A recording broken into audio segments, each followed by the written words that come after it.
Alright.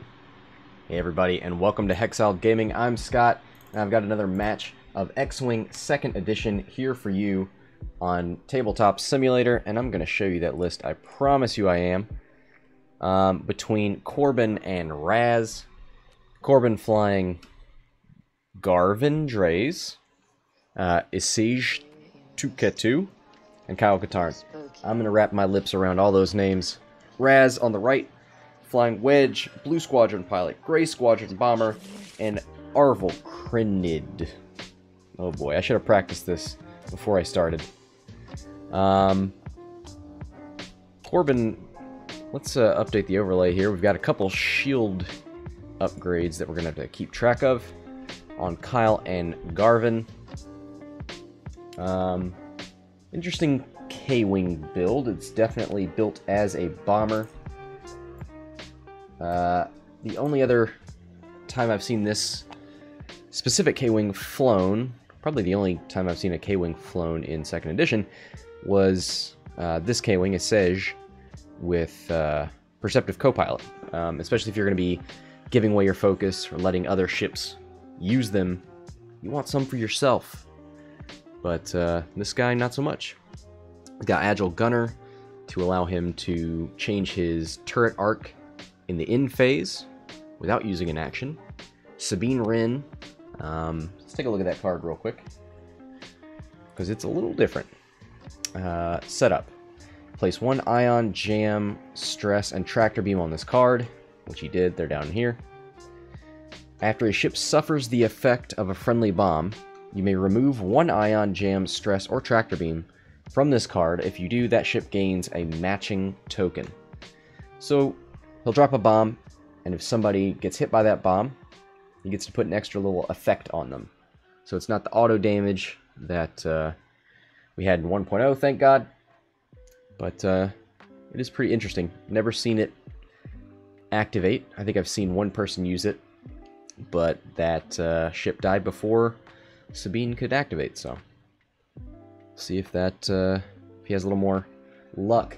The other weird thing about this list, Kyle Katarn with Predator.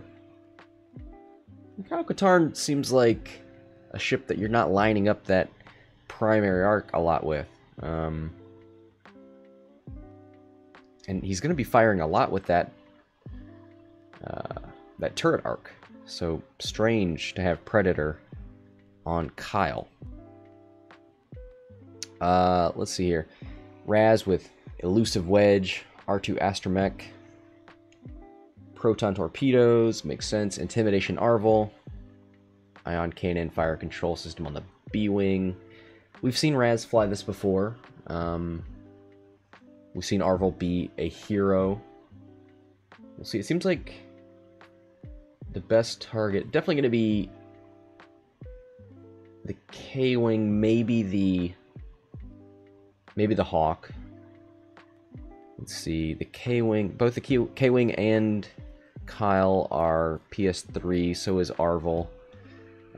Did they assign... Yep, we see initiative token over here.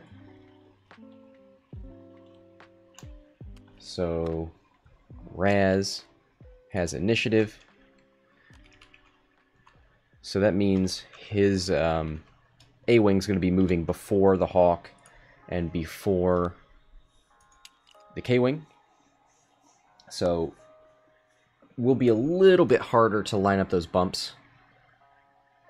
But let's see. An Arvel bump is one of the more exciting things in 2nd edition. It's fun to root for.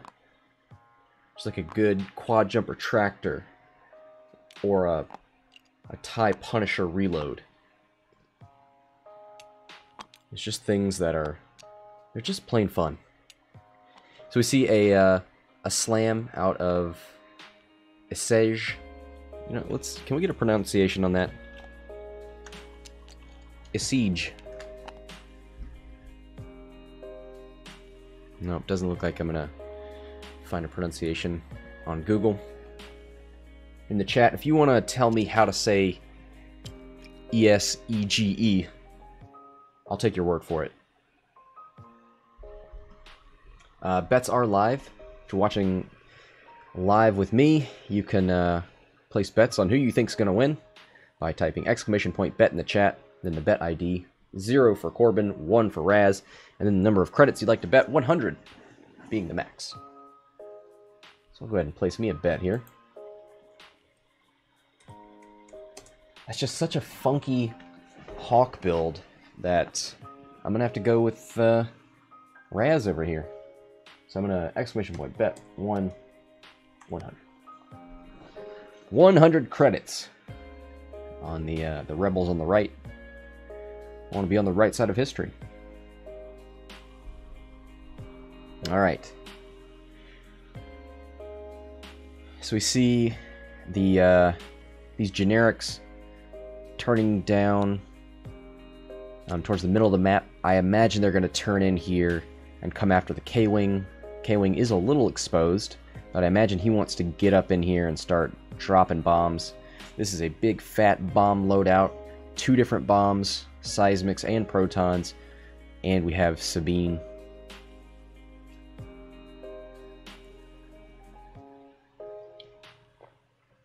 Interesting to see all the debris out here. 1 rock. So somebody decided there's too much debris and I want 1 rock. But I was just thinking with tractors, you might want to put people on rocks, but since that's going to happen... Well, that would happen after movement, right? That's when bombs go off. So, okay. You could put somebody on a rock, potentially, before they could shoot. But maybe that's just that's a one-time thing, so it's not worth deploying obstacles around. Let's take a look at Garvin. After you spend a focus token, you may choose 1 friendly ship at range 1 to 3. That ship gains 1 focus token. So maybe that's the secret sauce of this siege build. He starts out with 1 focus. Garvin spends it and then gives it back. Could be. I'm wanting to become a believer. One thing you want to do with a Hawk is token stack before you get into combat. Ideally, Kyle will come in with 2 focus and an evade, thanks to Jyn Erso.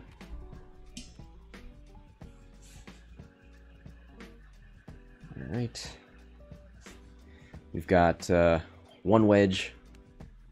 Actually, there's only 1 wedge. This is Garvin. I know this. We've got a nice little flank here from wedge. Does he go straight? Does he bank in? Only time will tell. Looks like all the dials are in. So here comes the generics. Ooh, a 2 bank out of the Y-wing. Has a nice little spread of arc here. The turret is facing our left ship right. It is an ion cannon turret, so it'll be 1 to 2. Here comes Arvel, the big old 3 bank. Gonna focus. Is he gonna boost? He sure is. I don't think any ships are gonna end up there, but who knows? We know this K-Wing is stressed, so he's not gonna want to go over this debris. He's gonna bank this way somewhere. 3 forward is the move from Kyle. He does have his arc changed. Gets 2 focus. So he will engage this round. So not quite the token stack that's ideal for a Hawk, but not bad. Maybe he won't need to spend it. Bowtie arc facing left right for the K-Wing, so he does have Arvel in his sights at range 1. 1 bank from Garvin. Oh, okay. Looks like that was an arc change for the action for the K-Wing. Let's take a look at that. So no linked actions. But everything on that card is white, which will come in handy for Advanced Slam.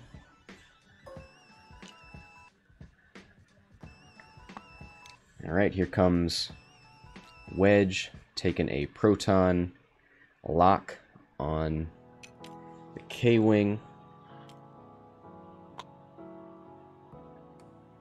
Kyle gonna give a focus away to Garvin. Garvin focused and turned that into an evade with Jin. So he is focused and evade, which is gonna be great because his juke's gonna be online. Here comes Wedge, the first shot. Range 3 with the proton torpedoes. No range advantage for the K-Wing, but we'll get an obstruction. So 2 dice. Oh, somebody. Yep. We got dice rollers over here. High rollers over here. Let's get a little camera for that.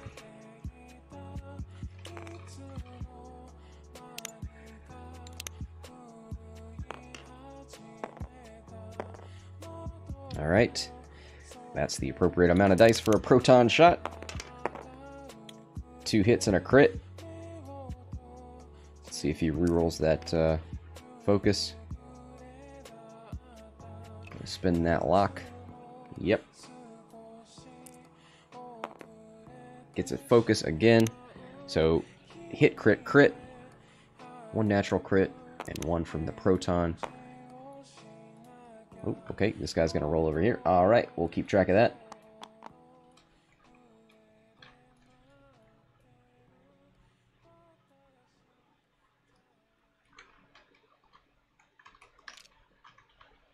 Alright, so what was that roll? Blank. So it takes hit, crit, crit on the K-Wing.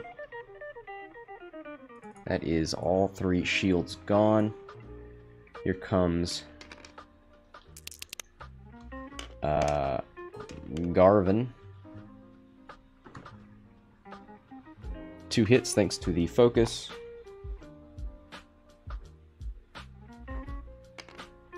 Looks like this is on the A-Wing. He's going to juke that.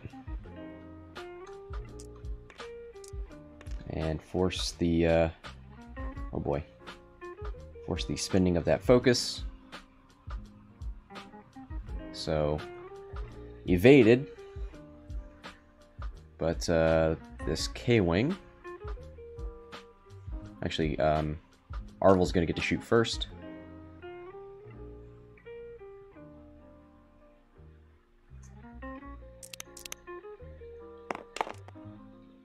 Looks like hit crit.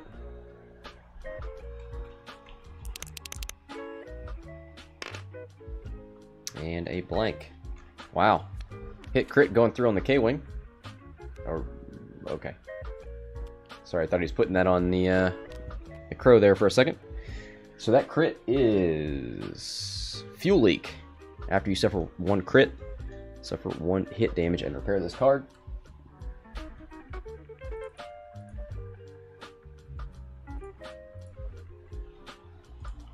So not bad. 5 damage into the K-Wing to begin the game. So we'll see how much Arvel can tank here. He's already survived 1 shot, but he did get token stripped. Maybe 2 dice out the side of the Hawk.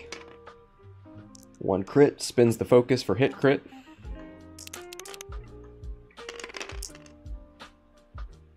Looks like 2 evades.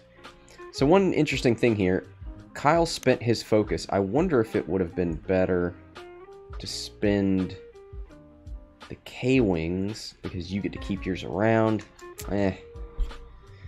So the K-Wing's going to shoot.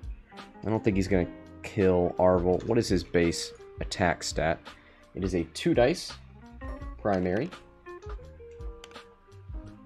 It'll be 3 at range 1. Focus is online. Ooh, natties! Hit it, crit. So we need at least 1. Oh!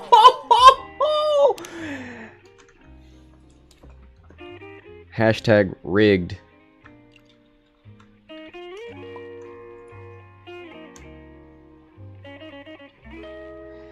Wow. Arvel just tanked every single shot from that Rebel team. That is insane. I was rooting for the little guy, but like, come on.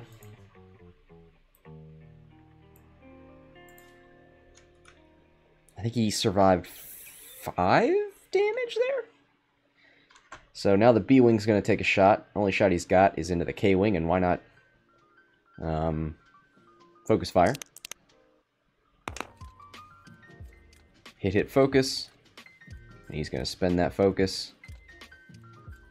Now that is range 3 from an ion cannon, so he will get range bonuses there. So 2 dice. Ooh, there's the natties. Only going to take the damage. Only the damage. Only takes 1. Not quite so bad. Doesn't look like the Y-Wing's going to have range. His turret is 1 to 2. And back to dials we go. That was a crazy round for Raz there. What a lucky break there for Arvel. We'll see if he can be lucky here, because it's almost certainly going to be, I would think, a seismic here, because you can stick it to this debris, you can stick it to this debris, get Wedge, get Arvel. This is a perfect place for a seismic. You drop it here and Wedge can't go here. Arvel can't end up here. I mean, I think Arvel's just going to have to too hard turn, maybe. Doesn't have a lot of options. Might just need to just tank it again. I know. I've been gone for far too long. My name is Ninjoy. Does Kyle turn in here? I think Kyle does. I think you see a too hard turn. Get that bullseye arc with Predator pointing down here.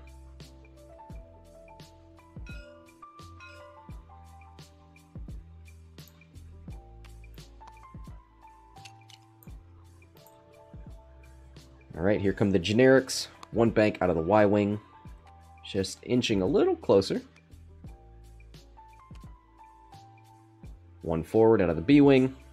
So we've got nice coverage here. Yeah, 1 to 2 from that arc.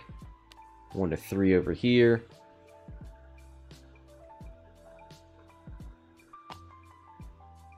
Oh, snap. Actually, these guys started moving before the bomb got placed.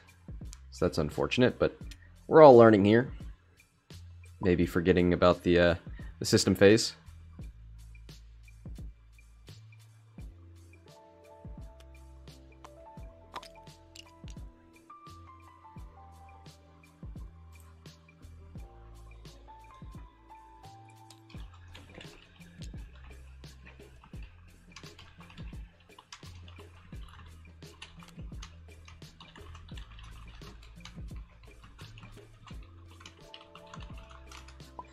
All right.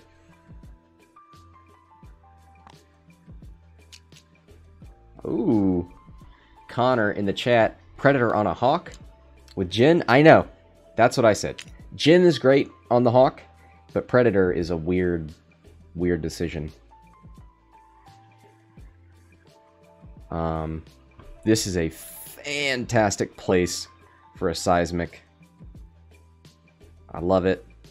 Here comes Arvel, who's just going to stay there because the K-Wing has just shown him what he's going to do.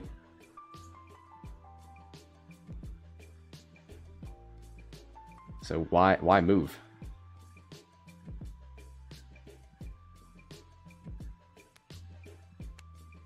Yep, there's the bump. That focus isn't actually there. It's a figment of your imagination. Okay. So not a hard turn. So I predicted a too hard turn from... Oh, gonna boost. All right.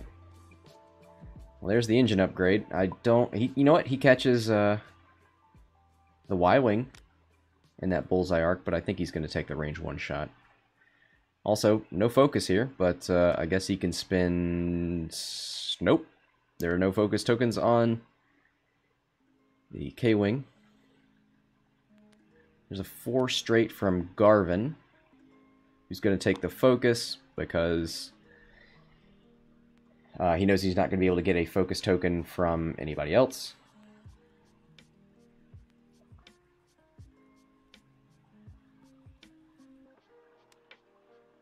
Ooh, there's a 1 forward from Wedge, who I imagine is going to fire another Torp? Or does he think he can just take out that K-Wing? The K-Wing's got 3 left.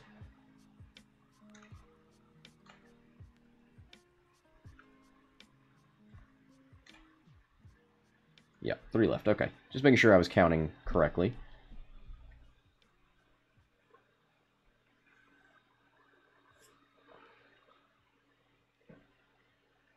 So he was going for that lock. Gonna take this shot on a weakened K-Wing.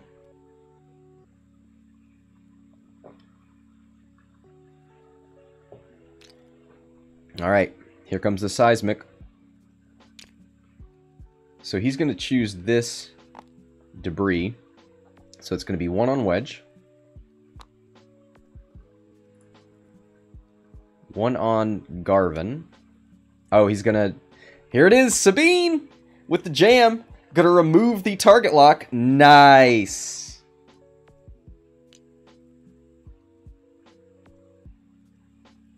Hold on, they're debating it now.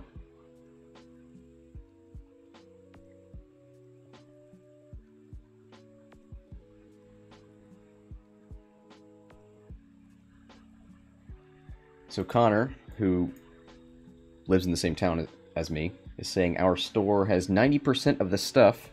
Does that include the scum and villainy conversion? Because that matters. Because I think earlier today he was saying that wasn't coming in.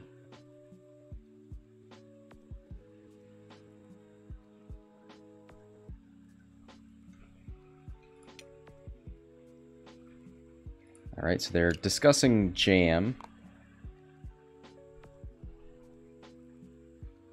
Hold on, I'm gonna pop into this room real quick and find out why jam doesn't work there. Sabine, I could do ion stress or tractor. It's just a matter of which is more valuable. And is it anytime an enemy ship? It just says, she just says, after a ship suffers the effect of a friendly bomb, you may remove 1 ion jam stress or tractor token from this card. If you do, the ship gains the matching token. Okay. So it's not once per round. Yeah, so you're suffering the effect of the seismic charge, so you're getting 1 of those tokens. Oh yeah, I'm just more not thinking. sure. Yeah, I know Wedge is gonna get something. I'm just more. It's not once per round. So if the gray bombers hit, he could also get affected. Oh, shoot, hang on. I just thought of something that could potentially save East Edge. Siege, whatever his name is, but I'm not sure if it'll work. Because no matter how I look at it, it looks like he's going to be in Wedge's arc. Yeah. No what I do. Oh, a tractor? Ooh. Yeah, I'm thinking I could tractor boost you. But Tractor boost him. Okay. yeah, you can do that. I'm just not sure whether it would work because East Edge is a medium based ship. Wedge's arc is the arc is pretty wide. Alright, I'm gonna pop out of there. Let them discuss that. Okay, so they're just figuring out how to save the K-Wing from dying to Wedge. Oh, Monkey saying my store didn't get the Scum kit or the Fang. Maybe it's a Georgia thing. Georgia got shafted on the Scum and Villainy kit. What's up, world? So yeah, he was thinking about tractoring Wedge, thinking about jamming him to get rid of the target lock. So he's going with the tractor. And he's talking about boosting him? Oh, maybe boosting him right? So, how do tractor beam tokens work? I guess I always knew you could boost, but I always assumed it was a straight boost.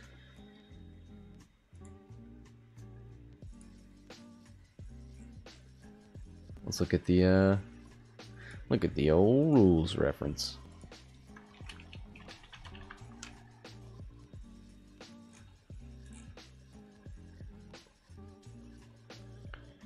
Alright.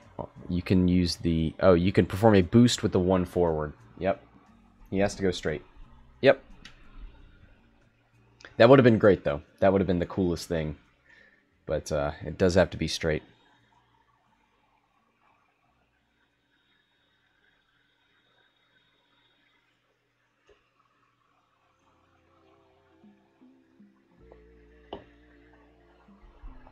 I am liking the versatility of Sabine bombs. I know a lot of us are reeling from 1.0 Sabine, and we never want to see her again, but 2.0 Sabine can be fun. There's some fun, weird, janky stuff you can do with her. Are there any Rebel trajectory simulators right now? Since there's no NIM and there's no resistance bomber. I don't think so, right?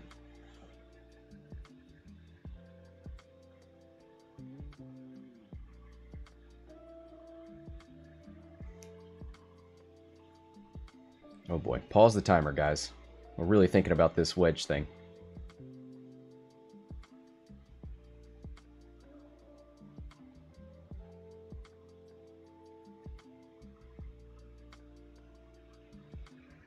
Ninka the guy, Yo-Yo Kyber Cup. No, this is just a casual match. Nobody's playing Kyber games today. I think they're all playing physical X-Wing. They were lucky enough to get all the pieces, maybe.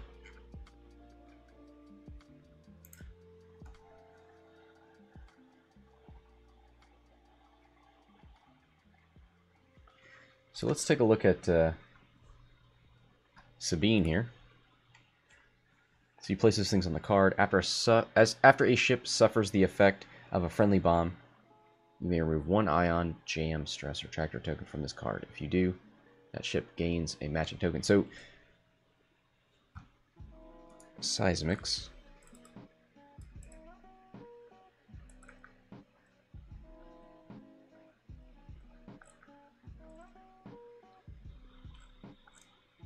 We have to go to the bottom to look at bombs, don't we? At the end of the activation phase, this device detonates. When the device detonates, choose 1 obstacle at range 0 to 1. Each ship at range 0 to 1 of the obstacle suffers 1 damage. Okay, so in theory, he can use Sabine on all these ships, right? I mean, it looks like he's not going to want to do it to Garvin or the K-Wing. Okay, so but I mean, if there were other friendlies, he could do, you know, a tractor here and a stress there and a jam there. But he's only going to get 1 chance on Wedge. Garvin and the K-Wing are going to take some damage. So he's going to jam Wedge and remove the target lock.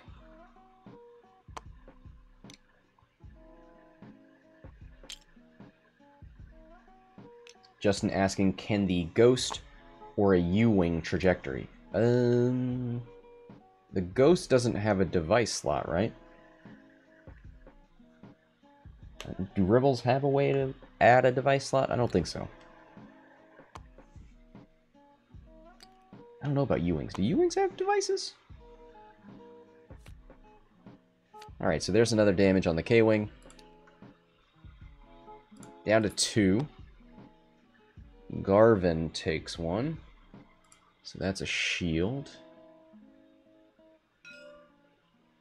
And Wedge loses the target lock. So here we go. Connor saying, Rebels can't trajectory. Alright. Well, that's unfortunate.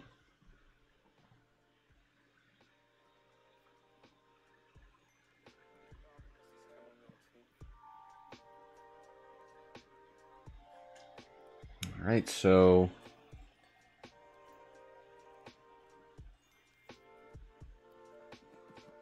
I imagine Wedge is going to get the first shot.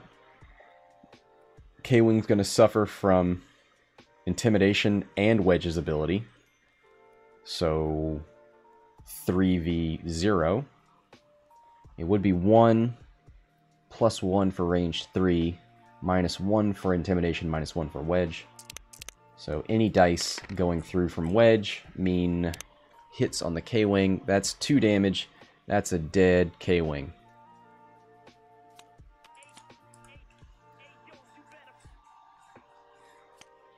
So we didn't get to see a whole lot of synergy here from a siege. We didn't get to see any big... we got to see a little bit of bomb play. We did get to see Sabine used, which is nice. But unfortunately, getting in that scrum, the K-Wing, and not being able to eliminate the A-Wing. I mean, that was such a hero move from Arvel. All those natties. 1 crit. This must be from Garvin, who's a 4.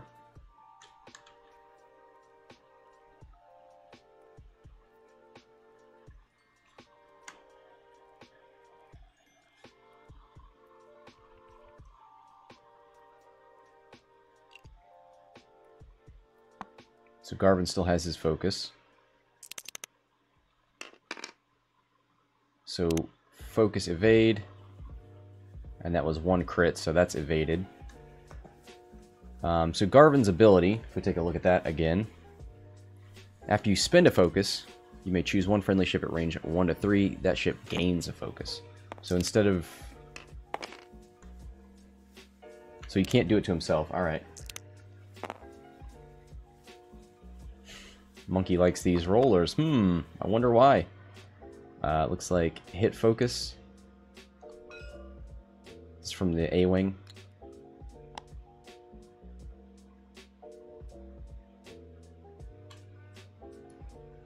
So we see 2 shields gone on Kyle.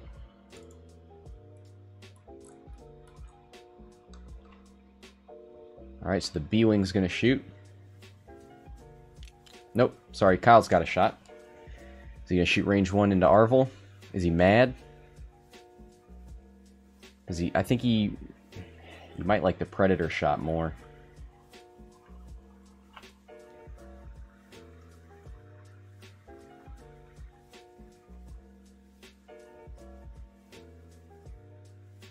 And there's a lot of full health ships over here. In fact, the only thing Raz has lost is 1 shield on Wedge. That's kind of insulting. 2 hits and 2 blanks. This must be into the Y-Wing. Nope. That was into the A-Wing. 1 evade, 2 hits. So that's a shield on Arvel.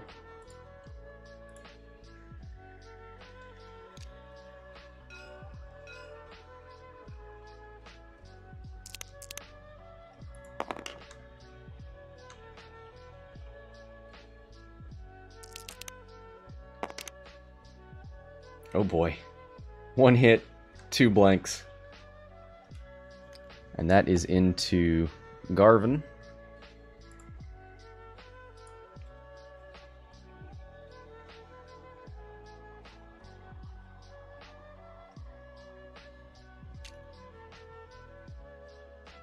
Alright, so nothing... We'll get a range 1 into Garvin. 4 dice, range 1. Has he rolled this yet?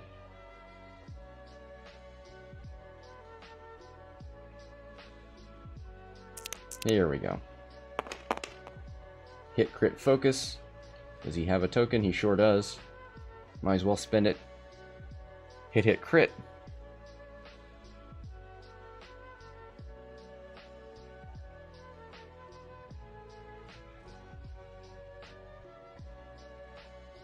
Might see an ionized Garvin here.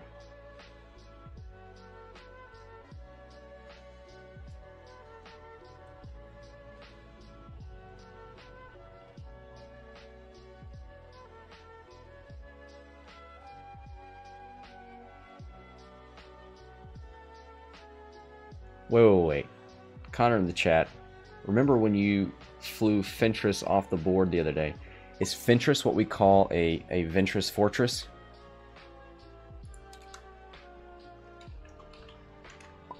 Ion does get range.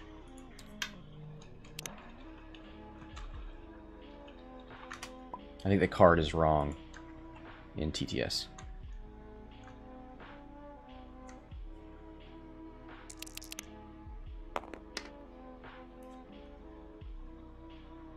Double focus, hit crit. Gonna spend the focus from Garvin, which gives a token to Kyle. That's nice. That's a good synergy. You spend your focus and you just build it up on Kyle. I like that. No, I like a Fortress Fentress being Fentress. Although, making a difficult to kill Asajj is not as easy as it used to be. I want to see Asajj flown again, but I think I've seen one game with her and it wasn't that inspiring. I think Maul's the way to go. I think you want that extra force point, because you're going to have to spend force points on her ability. Then you want extra force points around in case she has unmodded shots because she changed her arc or something like that.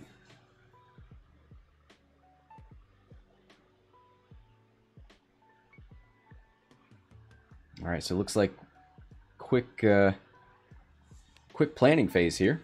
Just going to figure out this Y-Wing.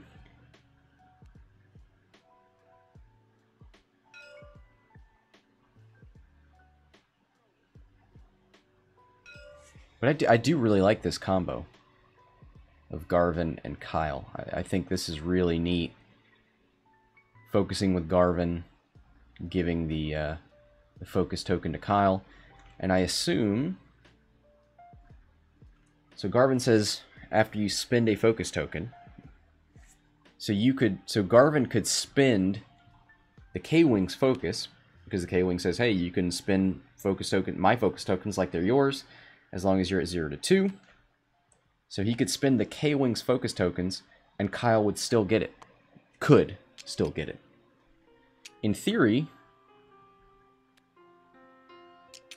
you choose a friendly ship at range 1 to 3, that ship gains a focus token. He could spend the K-Wing's focus and still give the K-Wing a focus back. So, man, that's cool. I mean, the problem is that K-Wings can still be pretty squishy. But, no, that's a cool combo. We didn't see a whole lot of the use in this game, but I could see it being very strong.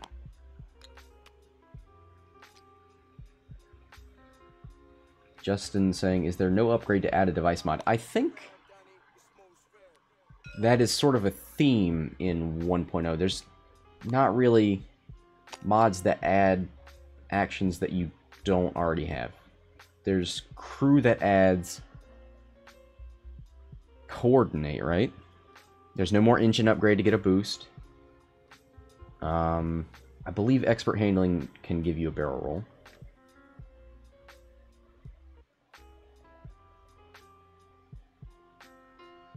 But yeah, so not giving you slots. Don't have much of those.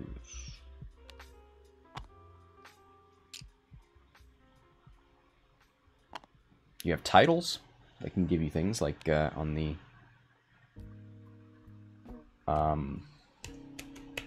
Slave 1 / Androsta Fire Spray. That's what I'm thinking of.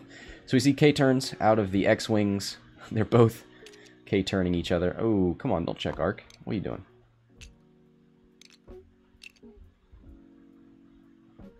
Oh, that's Wedge, so he shoots first anyway.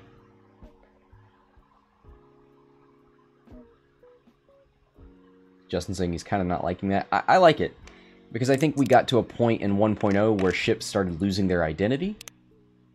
And any ship can be a bomber, and any ship can be fast with a boost. I like what we have at 2.0, where ships have identities. They have things they are good at. So one evade... Oh, is that 2 hits? So Garvin loses his last shield and takes a damage card.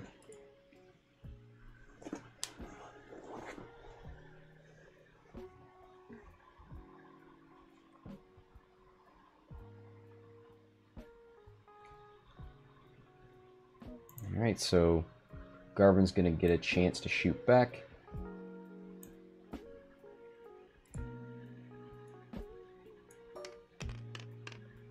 Ooh, Arvel's got a target lock on him.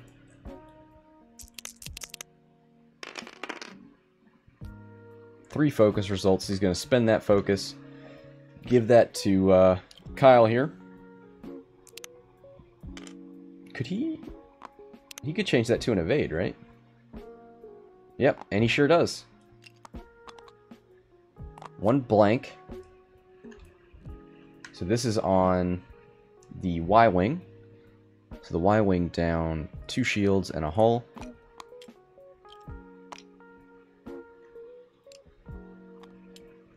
Man, I really do. I like this combo. I think they got to work on the third ship. I know the K-wing that whose focus you can spend sounds cool, but these two guys together seem good.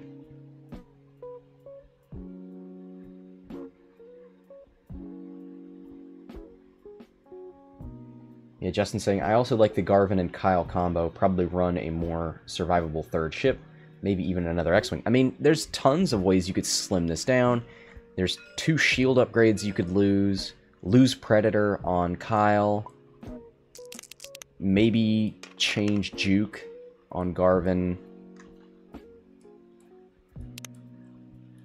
Ooh, wow. 3 hits and a crit. And 1 eyeball. This must be range 1 here into the Y-wing. Spins the focus, so takes hit, crit on the Y-wing. Hit, crit. And he's got... He's placing that crit under stuff. Stunned pilot.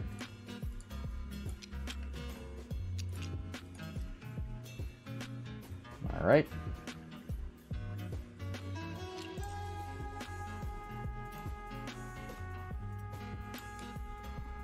Zero saying Kyle and Asej go great with Shara Bay. Okay. There's a combo I wouldn't mind seeing. What do you put on the K-Wing? 1 crit. Is this out of the Y-Wing? It sure is. Range 1. Ooh, and a blank out. So that's going to be 1 more damage into Kyle.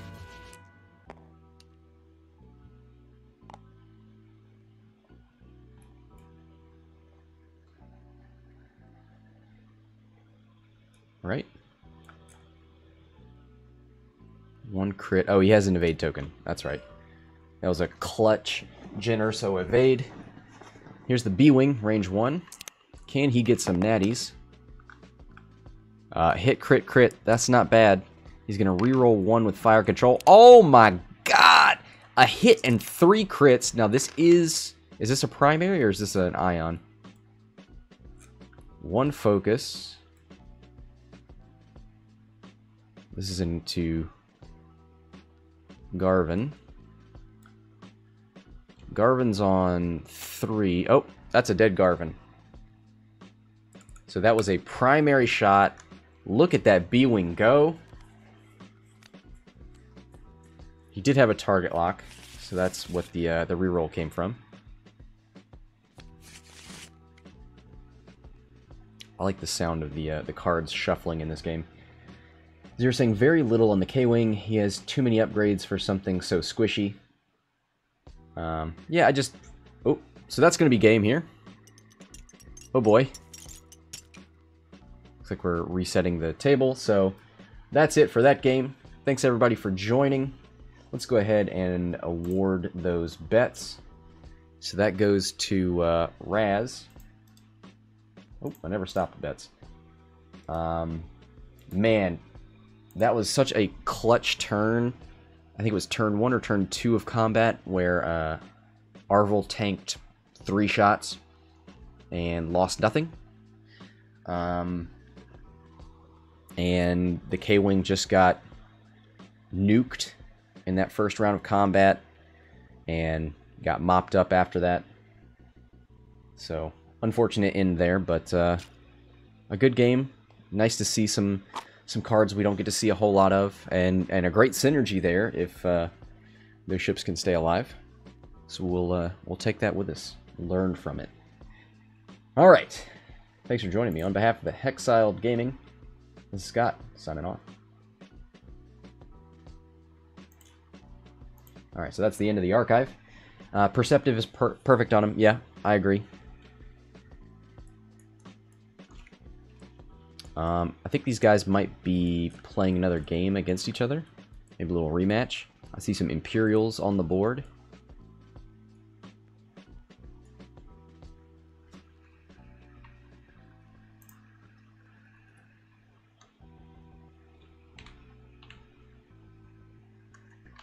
I wish they would just change this map.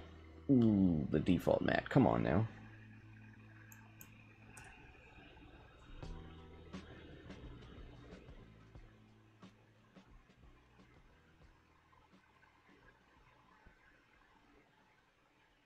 Zero, can I record a game of yours? Yeah. Do you have an opponent?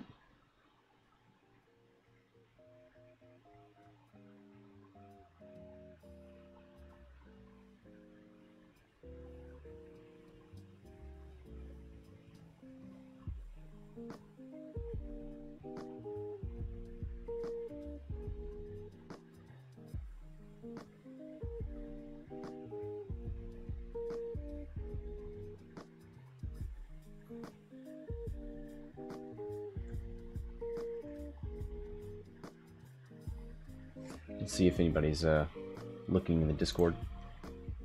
Modest proposal just posted. Modest, are you still looking?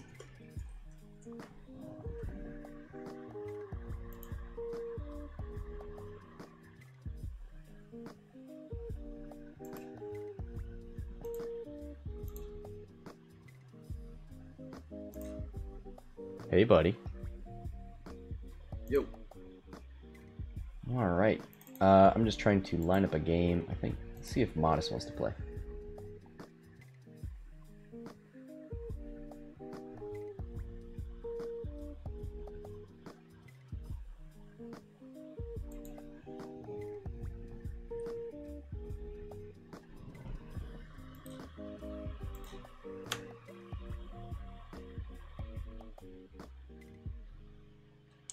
Zero, yep.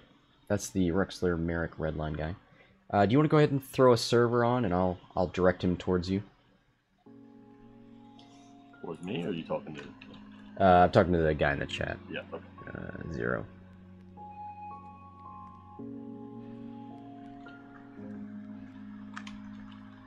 So you guys didn't get any Scum and Villainy kits either? No, Scum and Villainy and the Fang Fighter both did not arrive. Did you guys get your pre-order damage decks? No, apparently the guy, the rep, didn't tell him that he had to order that separate. Oh, okay. So.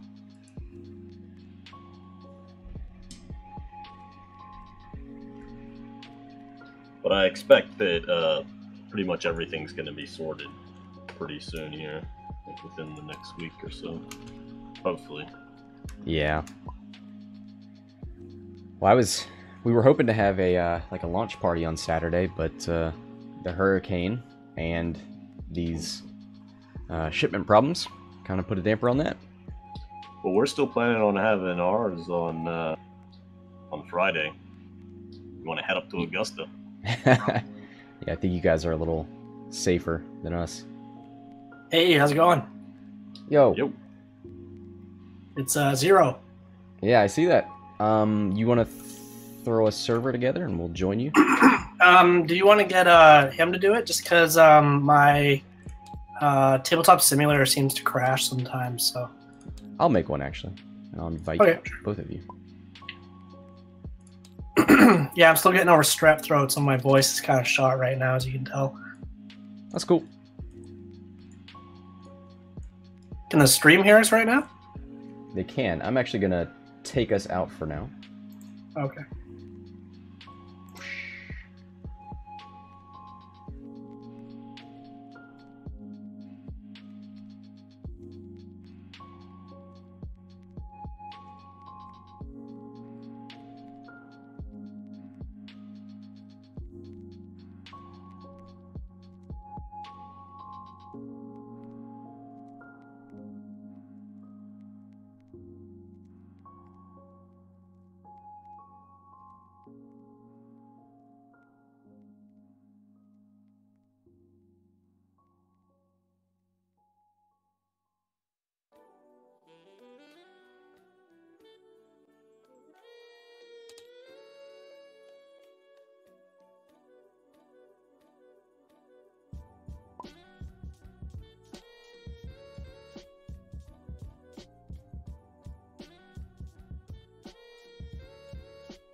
moment you enter into any kind of human undertaking and relationship, what an act of faith.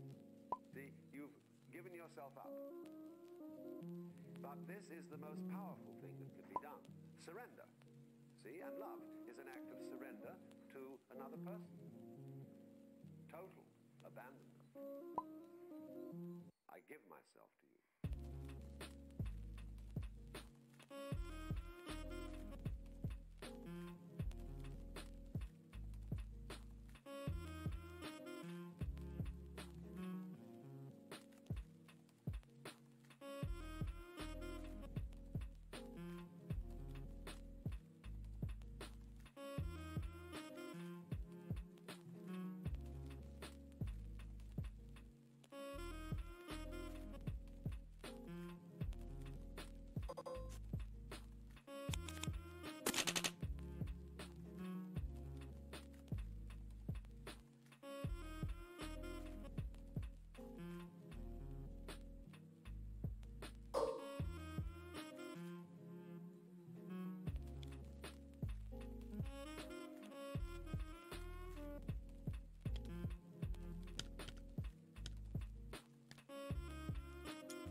is really sensible is to let go, is to commit oneself, to give oneself up, and that's quite mad.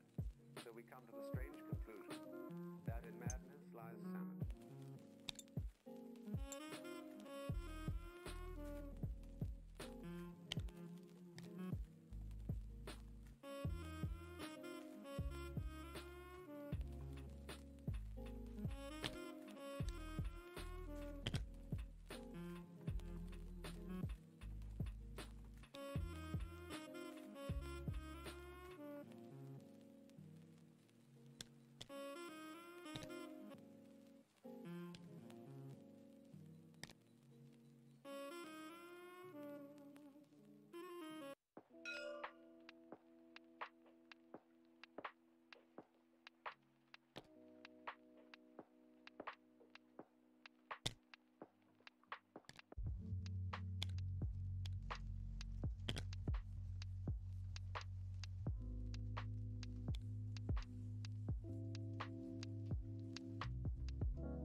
Alright everybody, and welcome back to Hexiled Gaming. I'm Scott, and I've got another match for you here today on Tabletop Simulator, X-Wing 2nd Edition.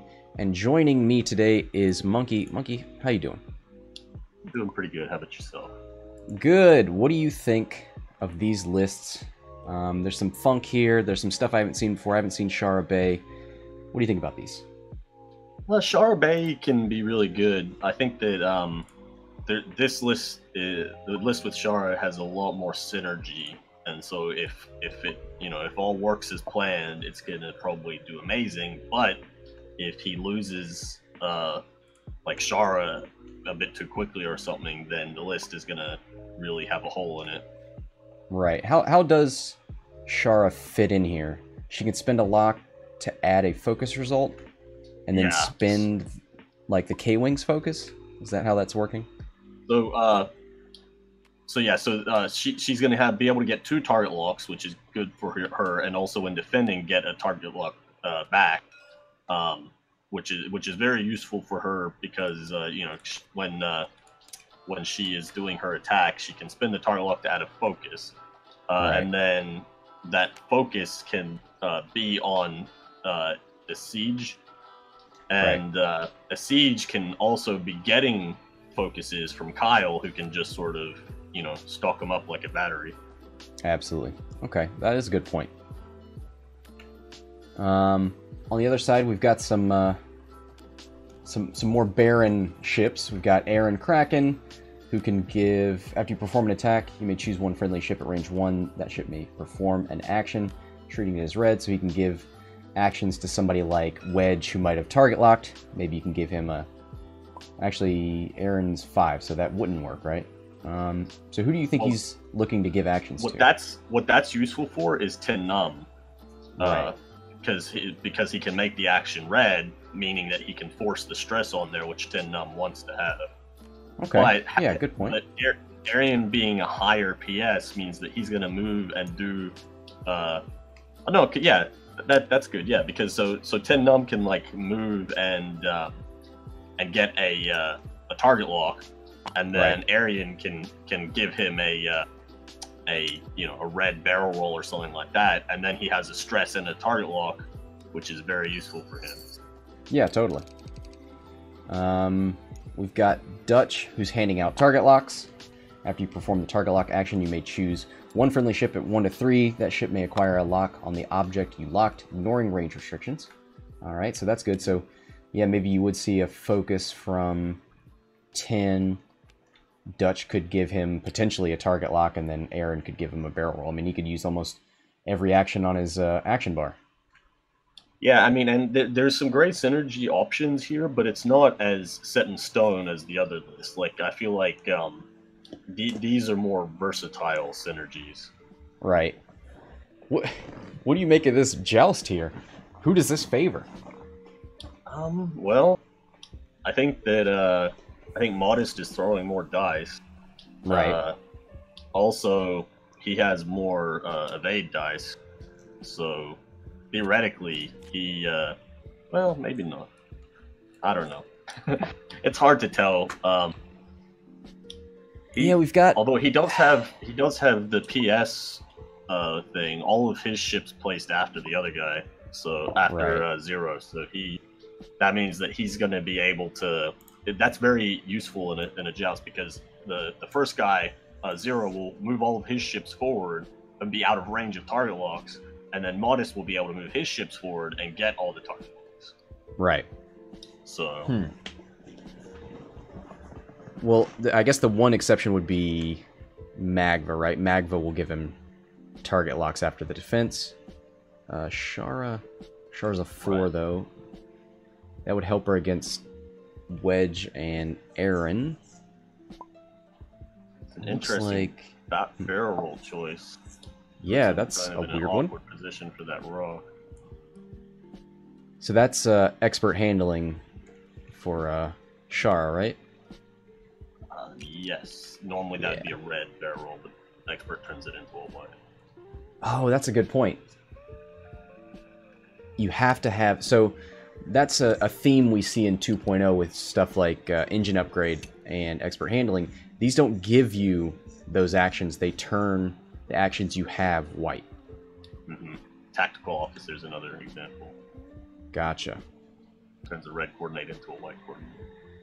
Okay, good point.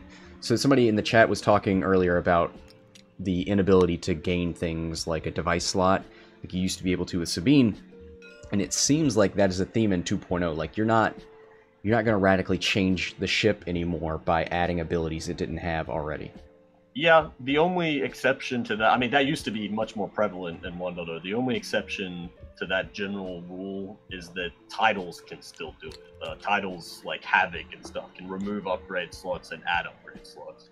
But that seems like purposefully designing for that ship, as opposed to things that can go on anything. Well, right, and the title has to be on the ship that, it's for, so... Yeah, you no more Cad Bane and Sabine just giving any ship a target lock or a bomb. So no more Sabine with camouflage being able to run around dropping bomblet or dropping bombs before being able to be engaged because she's Sabine's masterpiece. Yeah. Yep. That was an annoying thing. So I'm glad that change has happened. Although I'm also a little sad that I won't be able to exploit it myself.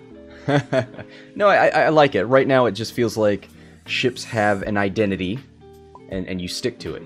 You can make things that they have less difficult, but just adding boosts to everything, it's not going to be that way, at least for right now in 2.0. So they're continuing that joust here. Nobody turning away. Shara Bay putting herself in that weird position. He's saying that he's not used to the medium-based barrel roll, so that explains the questionable barrel roll. Oh, because it didn't move as far, right? It's a horizontal template barrel roll. Yeah. So you do the template horizontally. Parallel, so it's not, because it's medium-based. It's not quite as far as a large base, which uses the same mechanic. But it's also kind of not quite as far as a small base because the small base uses it horizontally or vertically, whichever. I guess we'll say perpendicular. Instead of parallel, it's perpendicular. But yeah, that will take some getting used to, I guess. Is this going to cost Shara some... the game here? I mean, how big is this barrel roll choice? Well... he could probably... Oh, Modest. You should probably join Coruscant. That's where your opponent is.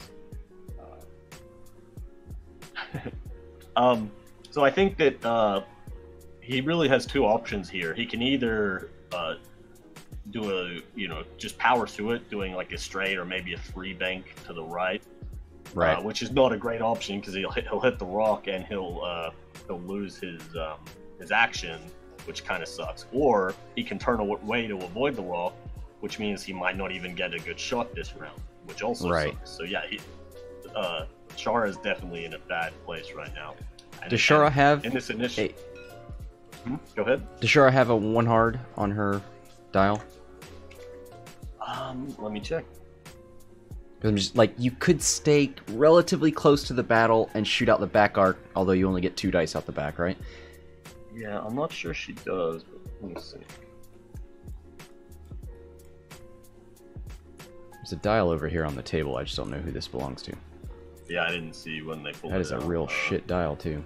It must be the K-wing. That's probably a K-wing. Let me see here. Arc. The Arc has a 2 hard white, also a 3 hard red. Both of those would be okay, but you probably want to take the white to the target lock. Although she's gonna move before the other guys, so she does it 2 hard, she'll probably still be out of range of the target lock. Yeah, the bank might clear, but you're right. I mean, she's just gonna expose that side and not have any shots. Yeah. A bank, I think, like all of her banks will probably clear. Maybe not a 3, but they're not going to get her a good shot. She'll be you know, yeah, she'll be pointing her side directly at him, which is not one of her firing arcs. Yeah. If I was in control here, I would probably, I'd probably try and just power through. Right. Take your licks. Yeah, but it is a hard decision, so it makes sense that he's spending a lot of time thinking about it. Yeah, too hard he would really not wants be to get those horrible. target locks. He could, like, too hard and then barrel roll.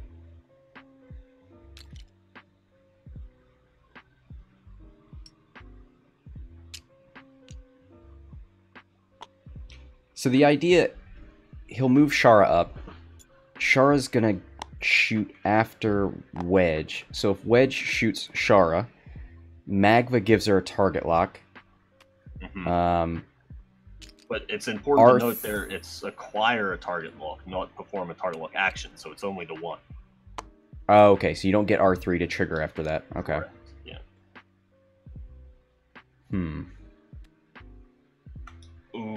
Ooh, that's even worse. Yeah. Still gotta get used to those medium bases, I guess. Yep. They're not super different in the way that they fly, but they're just different enough to make it really hard. Yeah.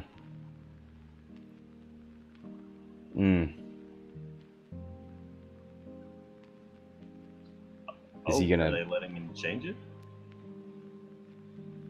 Mulligan. I guess none of Modest's things have happened since then, so... Yeah. Fly casual. It's 2.0 launch day, baby.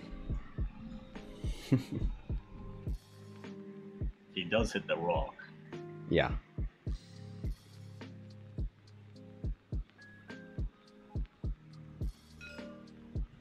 Alright, so he's gonna roll an attack die. Let's see if he loses a shield here. Alright, finally some luck. Yeah, I think that that's probably a better option for him here, because even though he does lose his action, he's still going to be present. Right. And fighting. Did Dutch start with his arc facing backwards? That's a weird decision. Yeah. Well, so he has the dorsal turret, which is basically the same as his primary. So there's really no reason to point it forward, and so he's probably expecting to do a K-turn or something.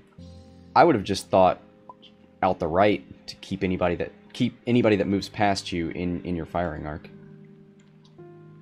Yeah, another valid option would be to point it left, expecting to turn right, and then still have the guys there. Right. But yeah, back, yeah, is a little weird. Maybe he's expecting to fly past and be able to shoot out the back. Yeah. Because it doesn't come like that, so that was a conscious decision on his part.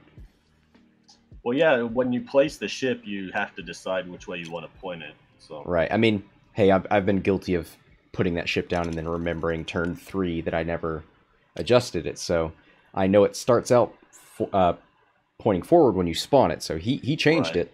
So that's something he wanted.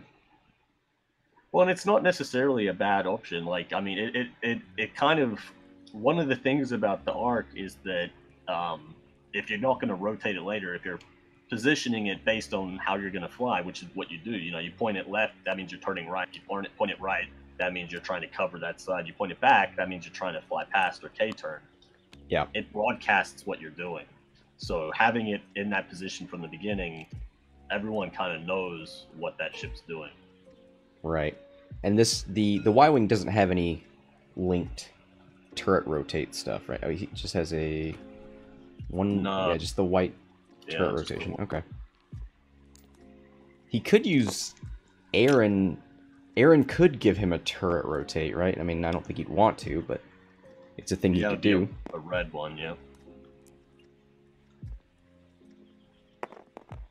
After the attack, so I think this is an attack happening right now. So. No astromech on Dutch. That's interesting. Alright, so this would be Wedge, right? He shoots first.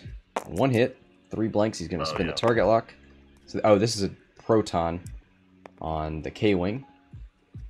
Hit, crit, crit. And he has to take it because he's 1 agility is reduced down to 0.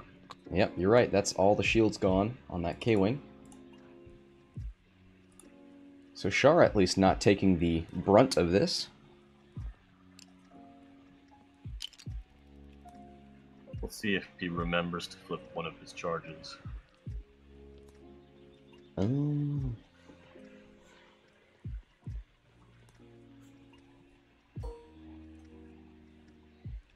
I imagine he's going to focus fire here, right?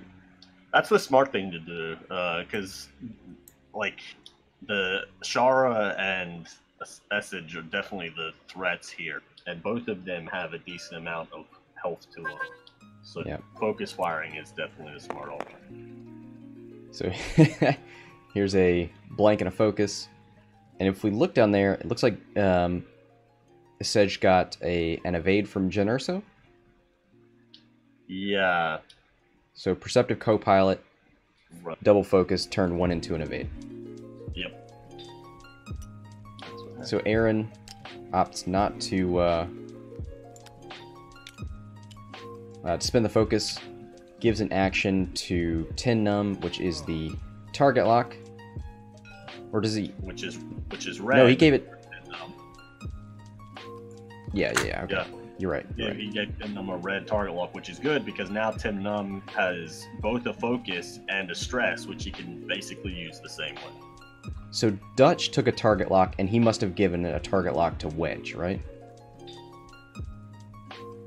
I think Dutch... Because Wedge shot Proton.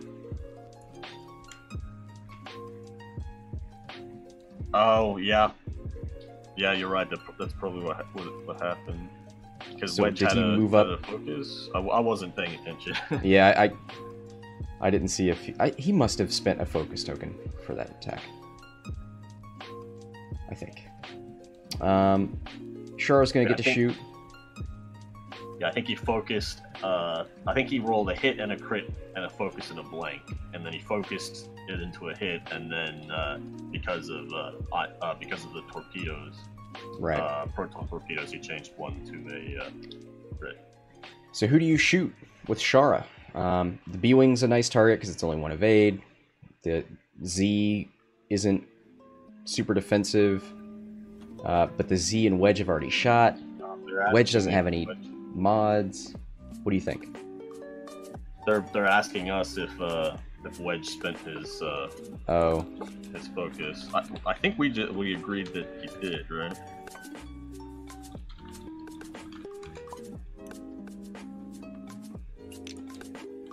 Well, actually, Well, sorry. Whatever they decide, I mean, I wasn't paying close enough attention. So I didn't know if he spent it or not. I was just wondering what his action was, because I assumed the target lock came from Dutch, so I didn't know what he did as his action. Looks like they may be rolling a dice to see the result. So it was a hit, so they're going to say, you can have it. So it looks like he's shooting at Wedge at range 3. Now the focus does him no good, but he doesn't need it. Oh, so this is into Aaron, yeah. Aaron. Okay. You should shoot Aaron at range 2 if they both have mods. So Wedge spins is the probably focus. a bigger threat, but yeah, I mean, getting that extra defense dice is pretty big. Yeah. What? Tinnum is what? PS4, okay. So he's going to shoot next. I was wondering if you want to strip Tinnum, but he's got 2 mods with that focus and the stress, so not really going to do much.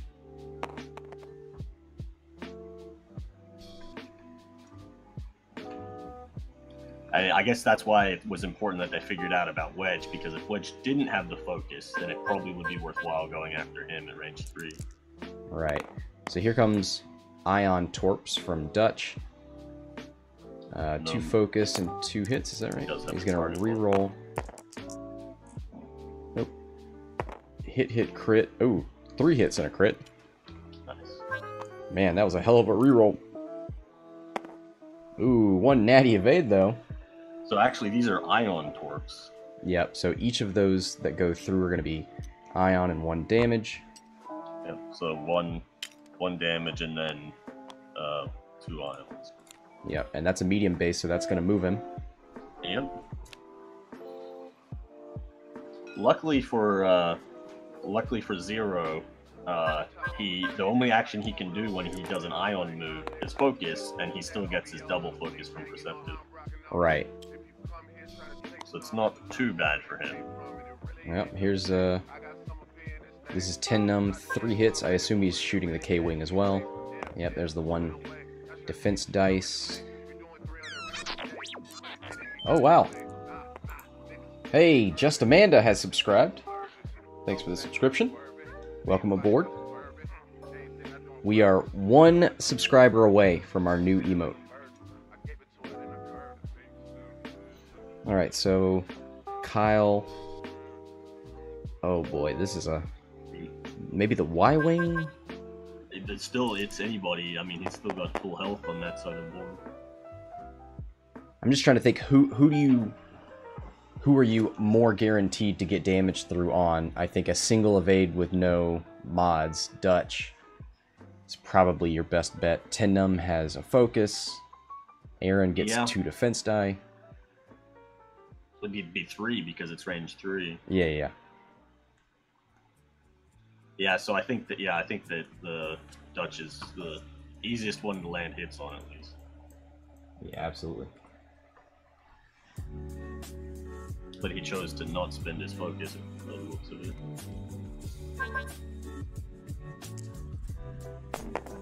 Alright, hit focus out of the K-Wing.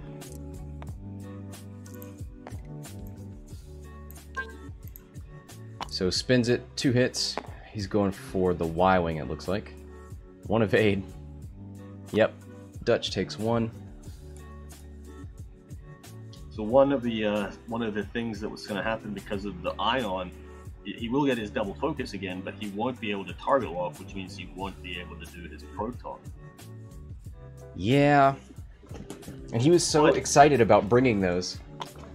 He's probably not going to be at range. He's probably going to be at range 1 for at least a couple of the ships. He may not even have a shot to shoot it next round. Yeah. So,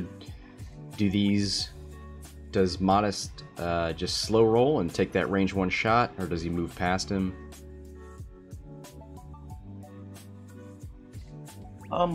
I think if I was him, I think all of his ships have a 1 forward, so I think I would probably just do a 1 forward on all of my ships. Maybe not on Arian though, because that might Sherry could force the bump. But yeah, I would definitely take advantage of the ion and try and focus down the Essage. Right. Do you think Dutch will bump into the K-Wing if he 1 forwards? He might, yeah. Yeah. I didn't know if there was any reason to turn there, or do you just take the bump? Or he probably would. I think it would just be a little bit of an overlap. So yeah. In that case, that means he'd probably have to do like a 4 straight in order to avoid that. And he does. Hey, you're right. He's got the arc facing the right direction. Yeah, if he did a 4 straight, he already has the arc. But a 4 straight on a Y-Wing is red. So. Okay. He might want to consider turning and rotating, but then he's going to be in the way of his other ships. So. Yeah. I mean, Dutch and Aaron's a 5. Aaron could shoot first and give an action to Dutch. Are they range 1 of each other right now? Yeah, like that 2 would base lengths or something. Yeah, I'm pretty sure that's range 1. So if you really wanted to, Aaron could give Dutch a focus or something. Or a rotate. Yeah. He could, after seeing where they are, then, he shoots on Arian, and then if he doesn't have a shot on Dutch, he rotates the arc. Right.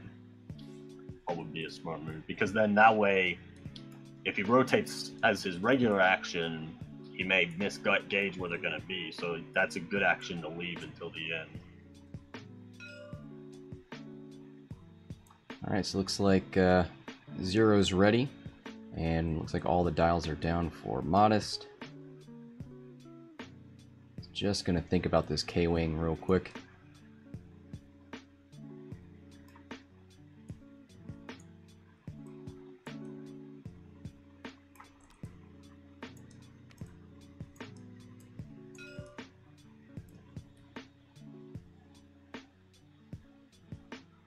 Alright. Luckily there's no bombs or mines. There's the ion. I'm just gonna... Yeah, there's the ion. It's gonna focus.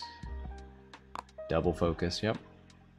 You know, now that I'm looking at it, if he did a 1 forward on Dutch, I think that they will bump only because of the nubs. Oh. I think that there would be enough room if it wasn't for the nubs. Yep. And we see But even Kyle. A 4 straight could, so. Kyle's got his arc facing down. Okay. That's not going to matter too much right now, but I think does Shara move past all this and shoot out the back? No, if I was Shara, I'd probably do a 1 bank or a 2 hard. Try and force bumps on the other guy's side, because if they get fully modded, yeah, that's Oh, wow, look at that. Didn't bump. So close.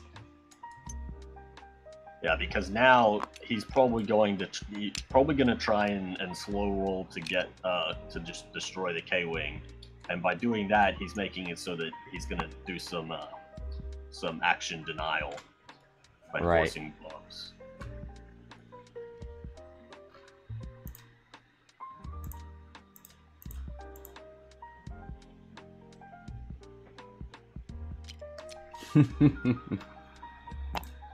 Oh no. Come back here. I'm just playing around with gifts now. Alright. That was a spicy maneuver out of Shara. It is white, so did she target lock? Yeah, Yep, she put a target lock on Dutch. And then she gets an extra one from her mech. Has to be on someone other than Dutch. Right.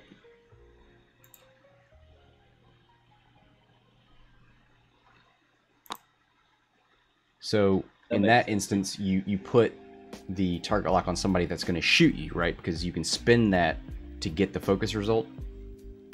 Yes, except, well, I mean, yeah, that's true. But also, if Arian moves, does a bank to the right or whatever, then he can potentially get a back shot on him. So that's another consideration. But yeah, spending it for the focus is definitely a useful thing. I probably would have put it on Wedge for that reason. Yeah.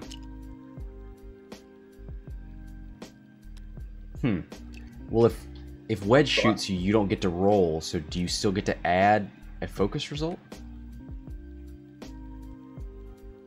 Yes. Okay. I think. Let me read. Yeah. So you're not modifying, you're adding.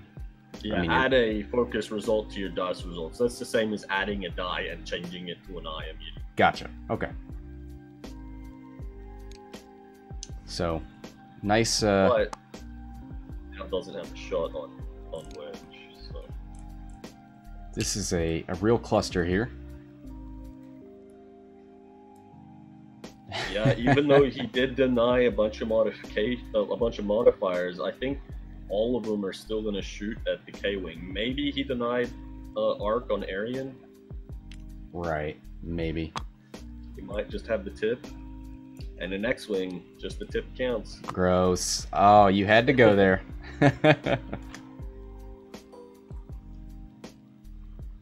Ooh, range 1. Yep. So 4v0, right? Yep. But no modifier. Oh, he does have a target one.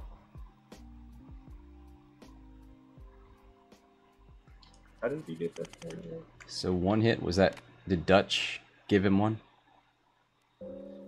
Yes, that's probably what because Dutch didn't bump, yeah. Yeah, he didn't take another action, so...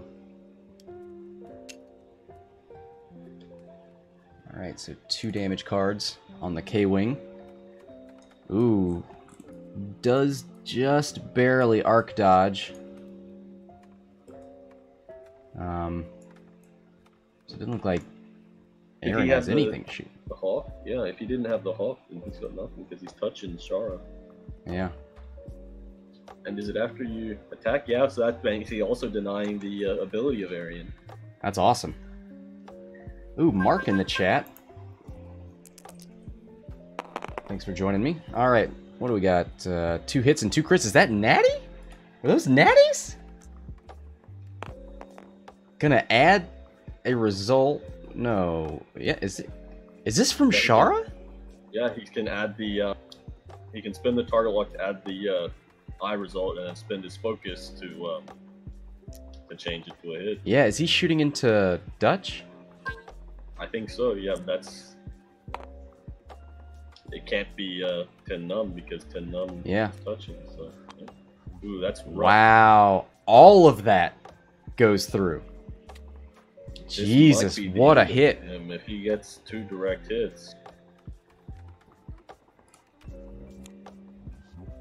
Or a hull breach and then a direct hit. Okay. So we have weapons failure, ooh, and fuel leak for the crits.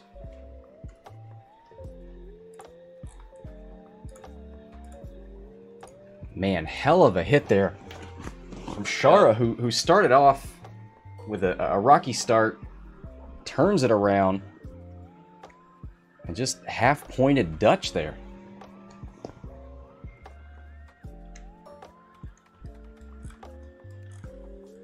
Alright, so now Dutch is going to try and finish off this K-Wing. It is range he has, so he should get another one. He's got weapons failure. Oh, that's right. So here's the target lock. Is he going to... he doesn't have the focus. That's right. 1 crit into the K-Wing. Oh, and the clutch evade! Oh, he's boy. got focus and evade, so he's... Yeah, you're right. He had the token, but he just BM'd him. Rolled a natty. So this is 10 num, right? I assume into the K-Wing as well. And it's just 1 crit. He's got no modifiers. Oh, and he's got the evade token. How is this possible? That bump. He does have a target lock. Okay. Oh, he does. Yep, you're right. Ooh, but it doesn't come in handy. And this doesn't matter. Oh my god. This guy does not want to leave.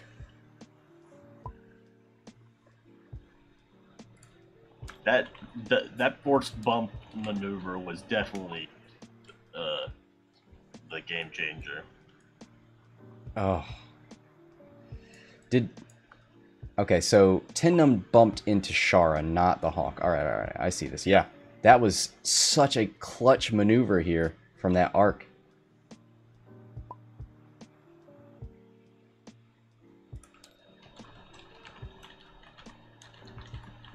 Oh, he's justifying the barrel roll at the beginning. Yeah, he's saying he barrel rolled earlier so that he could line this up.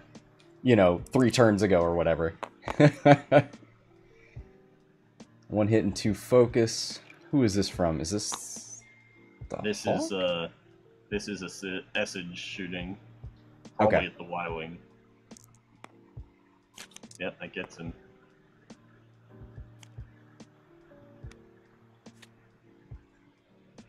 Oof. 1, 2, 3, 4, 5, 6, 7. Yeah, that's it for Dutch. Oh boy. This thing is going a direction I did not think it was going to. That first, like 1 round ago was looking pretty rough for Zero, but then forcing that bump has really swung things in the other direction. I mean, Shara getting screwed up on that rock, then the K-Wing getting nuked. I mean, it definitely looked like Modest had this wrapped up, but not by a long shot now. Oh, hit, crit, crit. This has got to be Kyle, right? Yeah, this would be Kyle probably into 10 num, yep. Yeah, that's the only single evade ship left. Because they didn't bump, so... Oof. Num takes 3 shields. Oh boy. Yeah, this, so do we start? This would have gone very different if Modest was able to predict the bump attempt and do. I mean, do K none of us saw that coming. Guys. I probably wouldn't have predicted it as I was playing, but I did see, like, when I was like looking at Zero and like what he should do. I think I did say that Shara should do a 2 hard or a 1 bank to force bump. Right. The 1 bank, yeah, I remember that. I was on Modest, I probably wouldn't, like, even though I was able to sit there and be like, okay, if I am Zero, I would do this. Like, if I was playing as Modest, I probably would not have predicted it, because you get that tunnel vision. So, do we see K turns coming here? Do these guys try to run somehow? What do we see from Modest?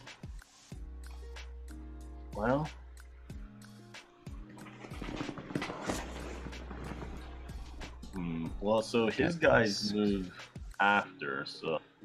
Yeah.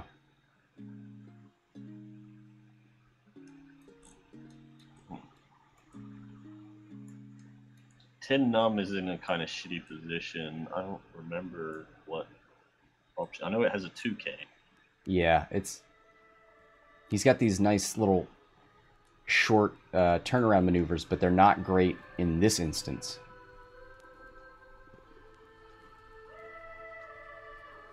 And does Shara 2 hard turn ship right and follow them, or does she turn away from them?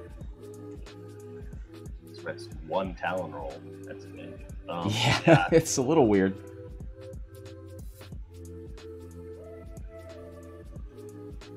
Yeah, this is a really bad position for Modest. There's really not any good options. I would probably do either K rolls or K turns or Talon rolls on the X-wings, or the X-wing and the. Well, I guess that's a Z95. So I guess a K turn on the Z95 and then maybe a Talon roll to the right. Yeah. On Shara, probably a good option.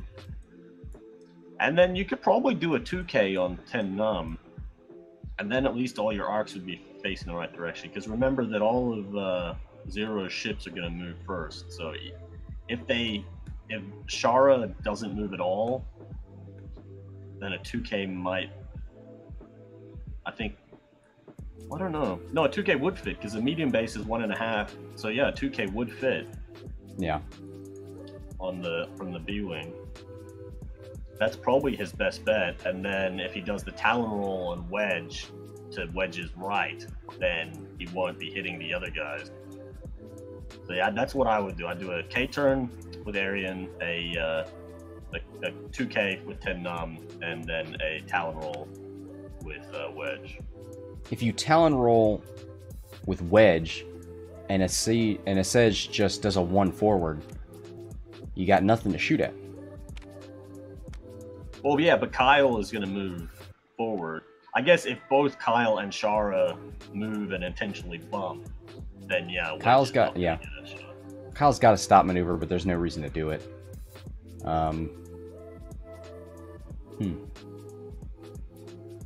It really depends on what Shara does. I mean, but I imagine that there's not really any good options for Shara that aren't just a bump.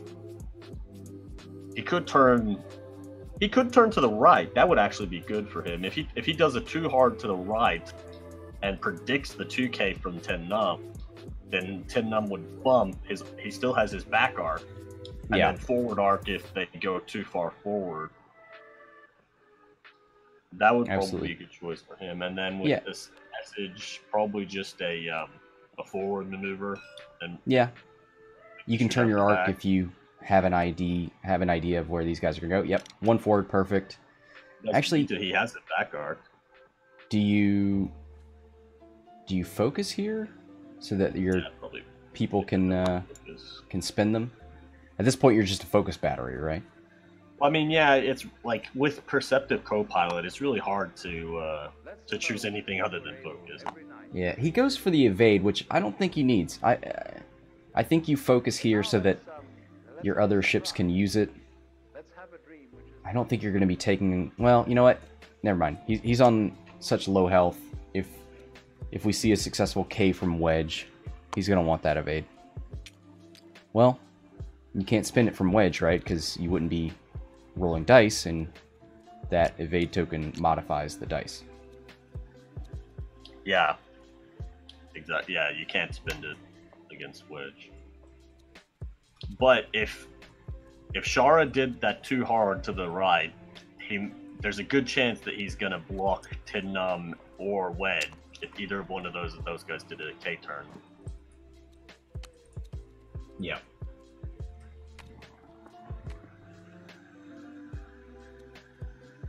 Yep. There it is. Nicely done. Fits in there perfectly. Oh, is he going to expert handling barrel roll for any reason? I wouldn't, because you're blocking them where you are. Yeah, might as well take mods. He's going to.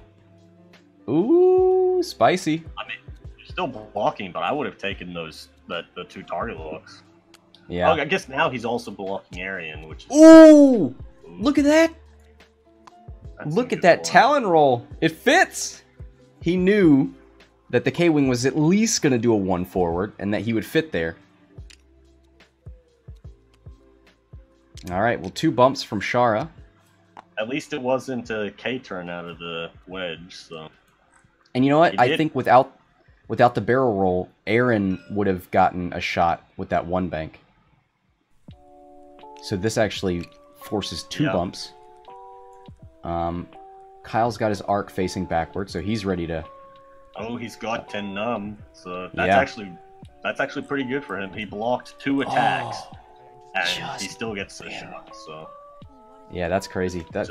He just barely gets 10 numb.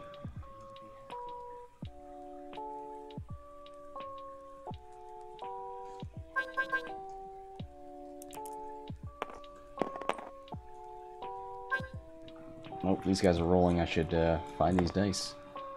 So this is hit crit out of the back of Shara. And that's on 10 num. Ooh, he's taking damage cards. So that must have been a double damage. It's 1 shield. 3 damage cards. Oh, he's on 1 health. Oof. He gets this shot, and then he can spin a stress if he doesn't have any focus results. So. Hit crit crit. So 2 crits are going through, no matter what. 1 evade, 2 crits. That's still it for... Nope, he's got 2 more left. 6. Never mind. It could get 2 direct hits. He could.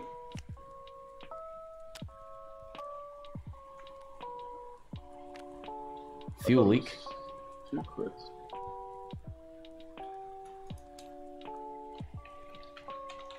Why did he take?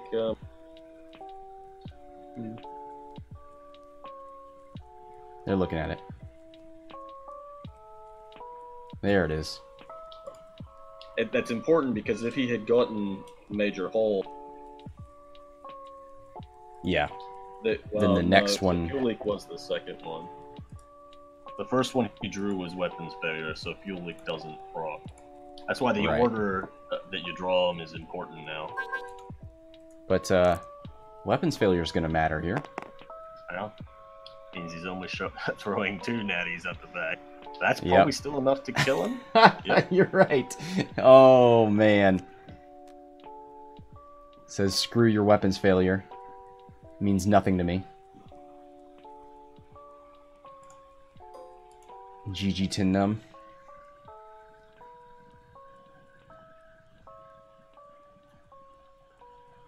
Both these guys they're still full health. I would shoot at Wedge. And it's a focus and he wants to bank it. Don't blame him. You're probably not going to force that one through. Yeah. Very good position to be in for 0. Yeah. Man. But not impossible. Shara can just move modest. slowly forward, and then, you know, that's still a potential bump. Obviously, he's going to predict that, and he can try and avoid it. But he can still shoot out the back. The K-Wing can do a hard 2 and rotate the arc. Or maybe just keep moving forward. I think slam. 2 banks and slams, gets out of there. He's a liability at this point. He needs to get out of here and start repairing his crits. Yeah, he can do like a he can do a 3 forward, slam into a 3 bank, and then repair the fuel leak because of an advanced slam. Doesn't have to be on your action bar. So now, when something adds an action, like it counts as being on your action bar. That's a change in 2.0. So basically, all actions available to you are on your action bar, including ones from crits. So why would it specify action bar if all actions can be done? If you can do every action available to you, why would it specify actions from a specific place? Yeah, I see what you're saying, but I'm pretty sure. Let me check the rules. Yeah, it's not that I don't believe you. It's just like that's unless they're trying to cover their ass for future. I don't know what that would be, but when a ship is instructed to perform a standard actions. Mark in the chat saying it can't do card actions like damage cards or rigged cargo. I will let you guys figure that one out. Alright, so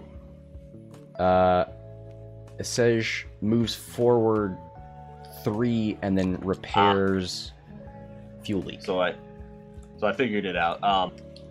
Some upgrade cards have an action bar that lists one or more actions. So like if you have like S-foils, right? It gives you the boost when it's closed. It has the little icon there, like it does on the ships, like it's an action bar on the card. Those count as being on your action bar. Okay. But crits and all the other ones don't. Yeah. Okay. Gotcha.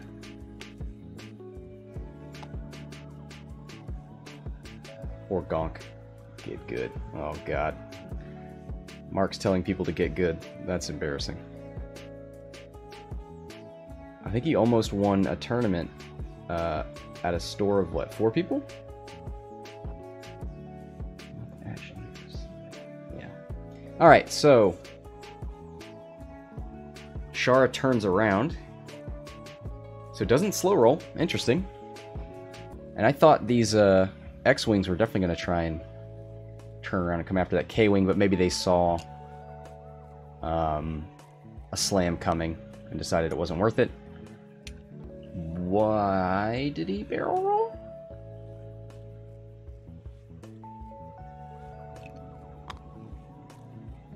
So, Aaron Kraken does his red barrel roll. Who's got him locked right now? Shara. Yep, that makes sense. Was he trying to get out of the way for Wedge? Is that what was happening? I don't think he was in the way. He may have been. That may have been his logic there. Alright, here's the target lock from and Wedge. So he's gonna. Another proton. Yeah, he's got one more proton.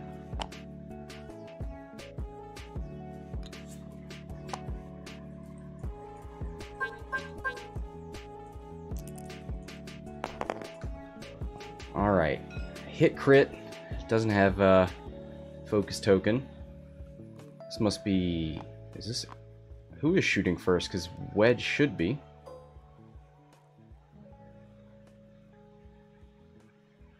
Right? Why are they looking at Aaron's arc? I'm not sure. Doesn't Wedge shoot first at init 6?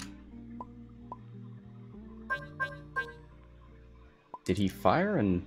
Oh. Oh, we must have just missed it. Missed it. Alright, well that's just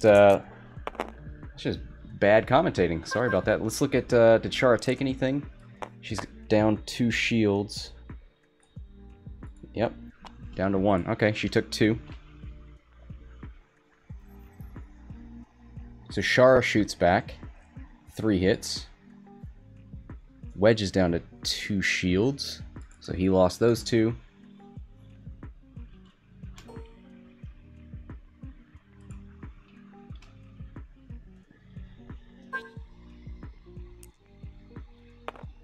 With weapons failure, range 3, that's like guaranteed in this. Yeah.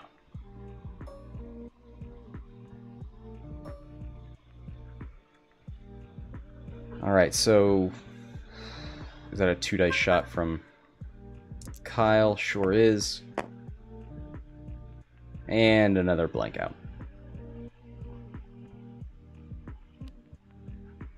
Alright, back to dials they go. Only 2 on Shara, that's not bad, and it looks like... Oh, that wasn't a torpedo from Wedge. Why would he opt not to shoot torps at Shara? Is he waiting for like a fully modded shot? Is that what's up? It could be.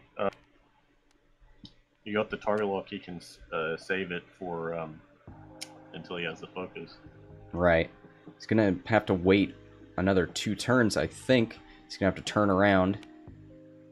And then wait to relieve the stress and get a focus. I mean, and he's out of shields, so, you know, saving your munitions is a risky move here. Right.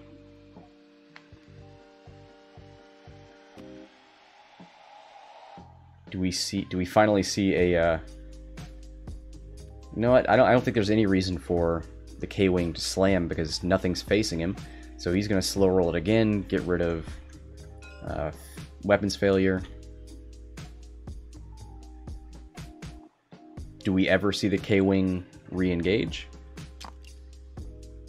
Or does he just protect it? I mean, this isn't a timed game, so... Yeah, I would come back around if I was him. I mean, he's got the extra shift. So Mark's saying Wedge K turns and launches. That depends on if he's at range 2, because if Shara is stressed, so she may slow roll it here, and then that would put Wedge at range 1, which is, you know, he's going to get a 4-dice shot no matter what. But if he's not taking the proton shot here, why would he take it after a K turn? Yeah. Unless he was bringing up that you could I guess shooting crit through. Removing the shields, yeah, removing the shields to get the exactly. Yeah, good point. But still, 2-hour turn from the K. It's unlikely the K turn or the K wing or the arc. It's unlikely the arc is going to be into beyond range 1. So. So he does slam. He does not fix his crit. I guess he's playing super safe.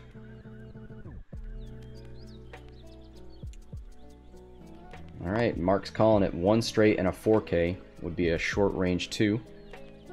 So here's the 1 straight. Like we're about to find out. I don't think... Yeah, I disagree. Mark's new to the game, so don't blame him if he can't judge distances.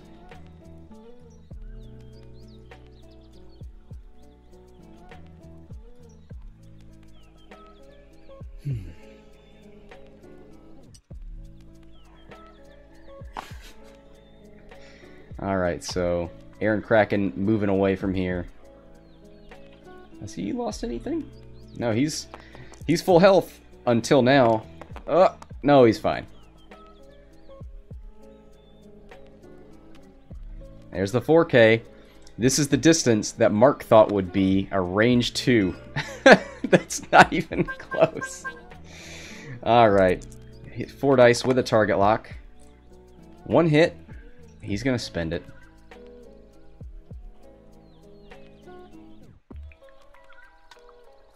Looks like he's thinking.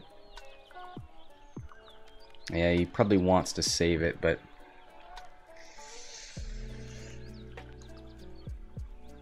I think you spend it. Shara's got what? 1 left? Ooh, that's a 2. Why did he... No, okay, he's getting rid of that last shield. Oh, and Char doesn't get to roll, so... Takes 1 damage card on Shara. I mean, if Modest, or if Zero keeps spread out like this, he's just going to allow himself to get picked off by Wedge. Yeah, well, and see, now the problem with saving that torpedo is Wedge is likely going to Get some damage coming in here. He might not get another chance to shoot it. I mean, he's still got 2 R2 charges. Like, it's not that big of a deal. Here's 3 hits. This is from Shara, right? Yeah, that's the only shot. Ooh, alright. Well, that's going through the hole. Can't repair that. Oh, he lost his shields. Yeah, this is all damage. Yeah, that's what I'm saying. Like, this is hull damage. He doesn't have R2. Oh, where did I see... There's no R2 in this game. Oh my god, I've never played this game before. Maybe that was from last game then. Alright, so that's...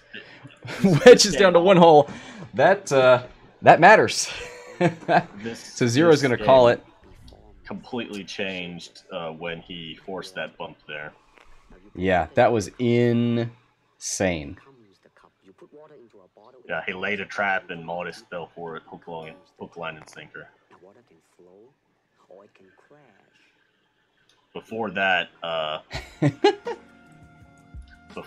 he had quite the disadvantage, but then he flipped it around.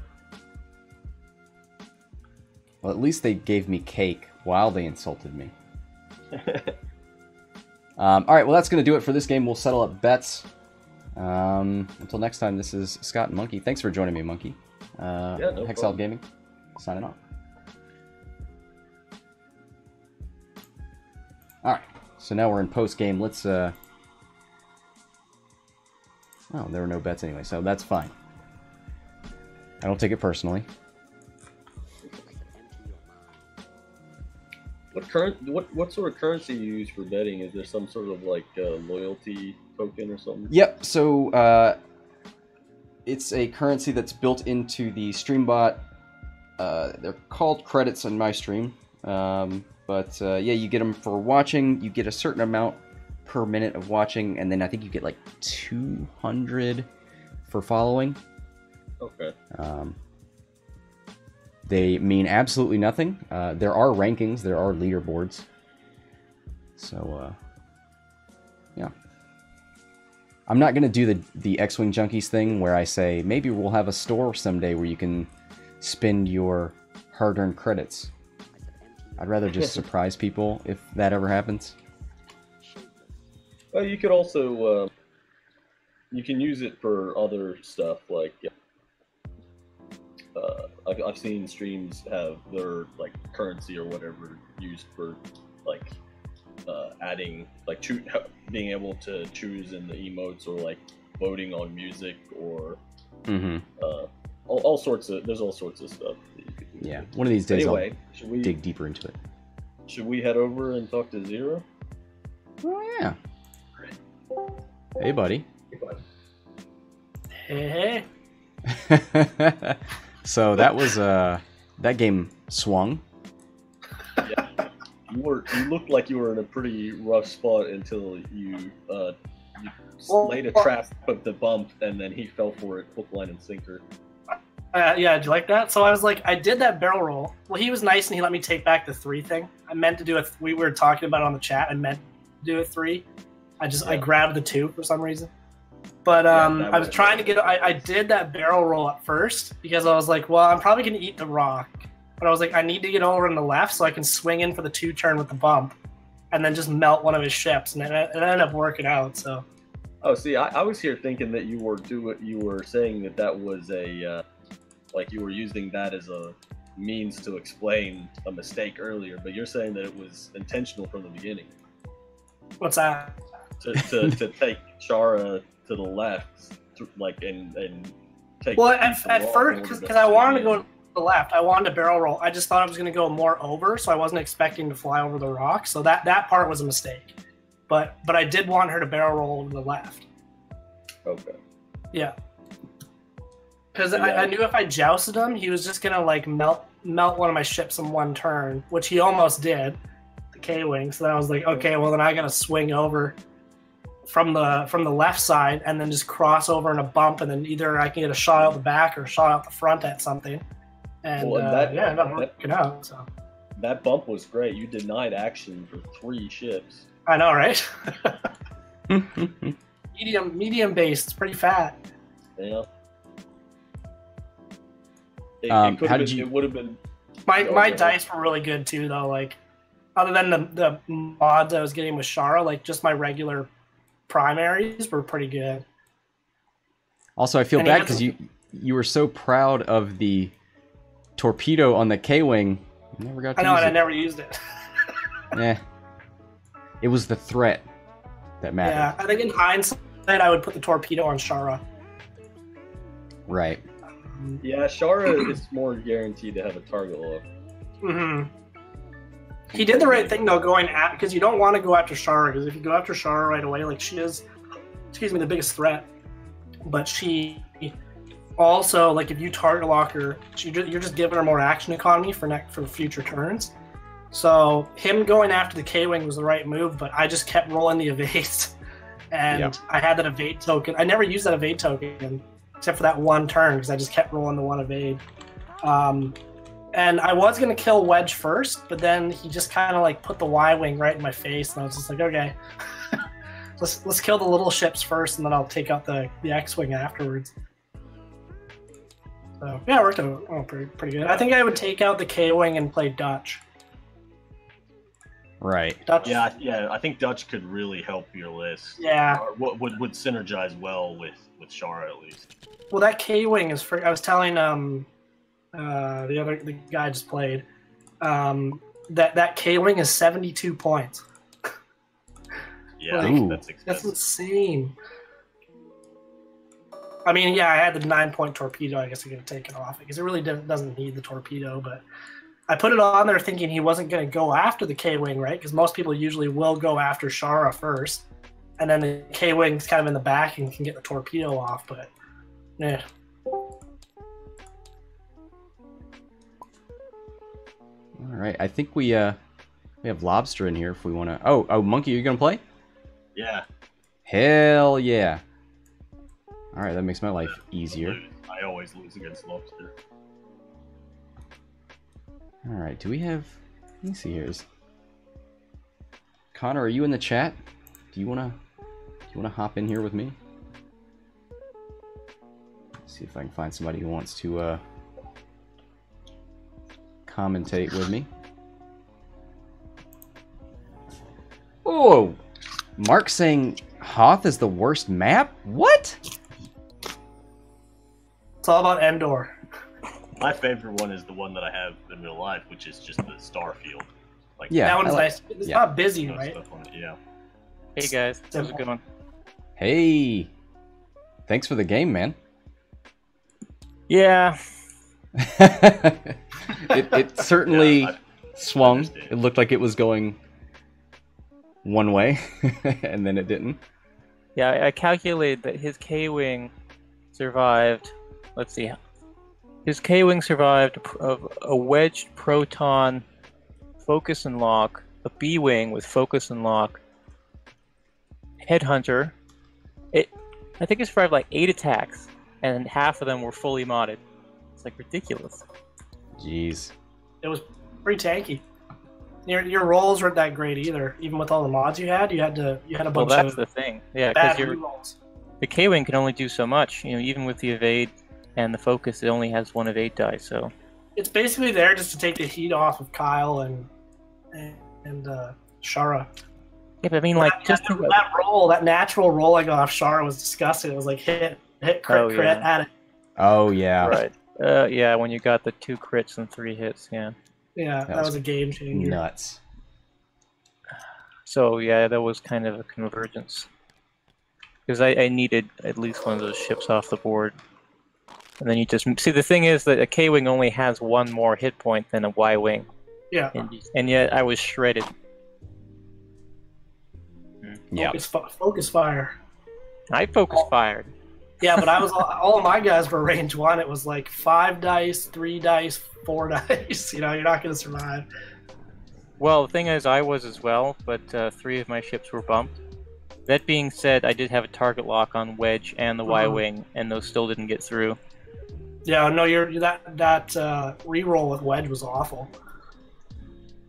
But I mean, that's the crazy thing about the game is you can have like your list is super synergetic. Yeah. You have all these mods, but then at the end of the day, it's like the mods don't do anything for you half the time. You're like, why do I even, you know? No, I think that usually they. I mean, I have faith in mods. It's just unfortunately I don't. This is the one. I mean, when you have a torpedo, I never trust my dice. I feel like it's the same reason why Redline is so good, right? You have a focus and a target lock, and like 80% of the time you're gonna get 4 hits.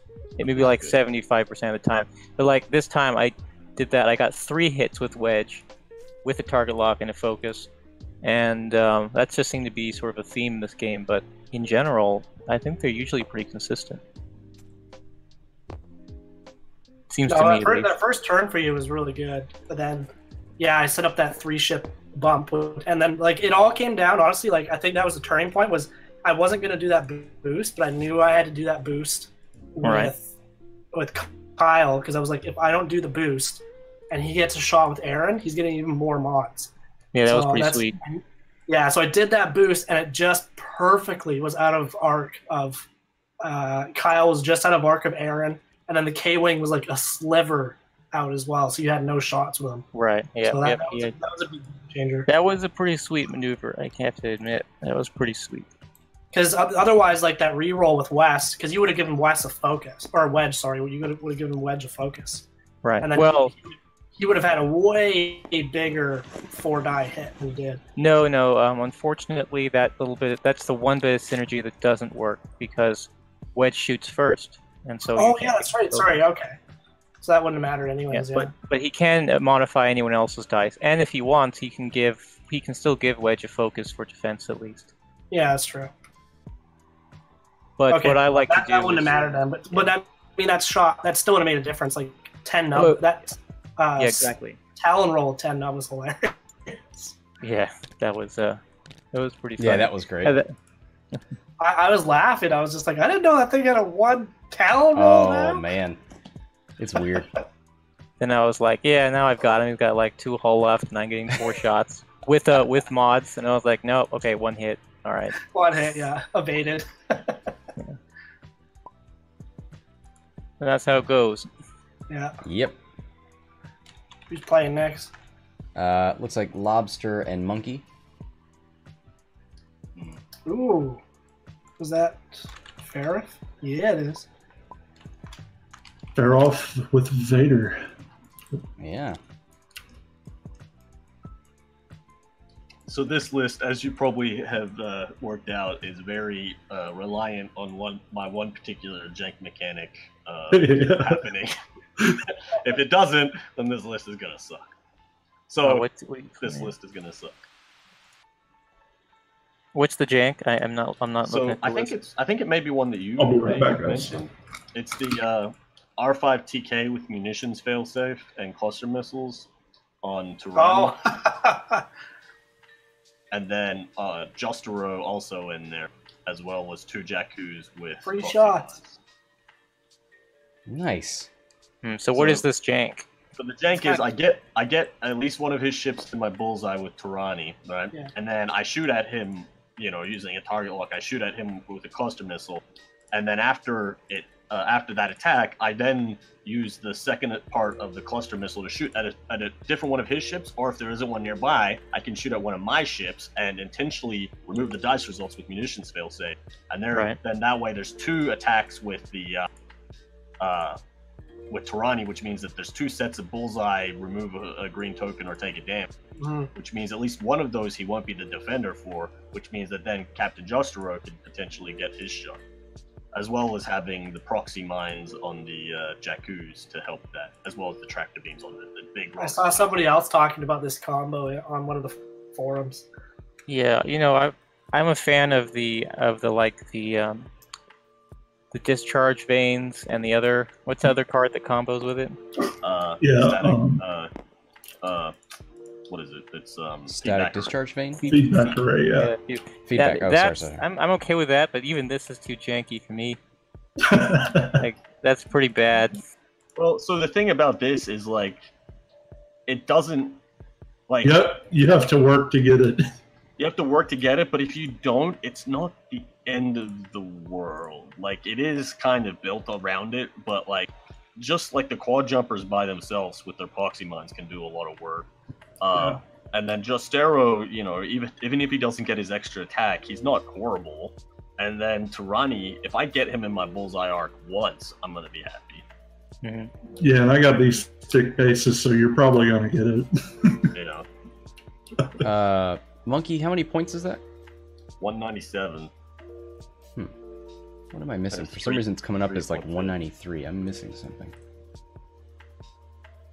Tirani, expert handling, cluster, inertial. You got the right amounts for the shield upgrade and the hull upgrade. It's on Jostero. Yeah. So they're both Jostero is a 2 dice thing. So the hull upgrade is 5 points, and the shield upgrade is 6 points. Mm-hmm. Oh, also, Hand of Vecna saying, "Tell Monkey I said that looks familiar." Did you steal this? Yeah. Did you take this from someone? This is my interpretation of the a variation. This isn't on a purely original thing. It's not a net deck, but it is definitely. I think he may have. I was trying to remember who it was. I think it was Vecna. You know, but if I remember correctly, when Hand of Vecna flew it, it did pretty badly against him. So my point is that that you're a better player, and he needs to go back to Scrubsville. No, what I'm saying is that if I lose badly, it's the list's fault. Okay. Fair enough. And it's all skill. You did everything you could. I don't know. My list was pretty bad, and I just won. So. Well, and it's because you piloted well. That a couple of turns of and really he was good nice and let me switch that 2 to a 3. But yeah, I mean, that definitely made a big difference. Yeah, I mean that would have been huge. Right, so I have initiative, so I'll place the first round. It's a gentleman's game, though. I'm gonna go to the bathroom. I'll be right back.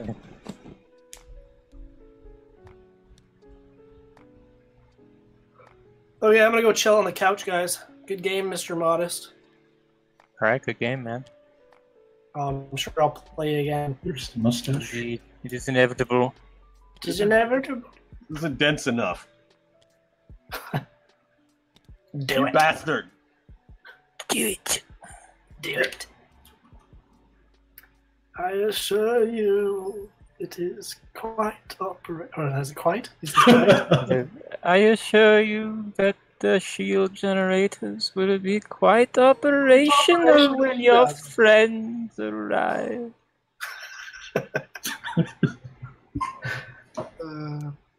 Love the Emperor. My little green friend.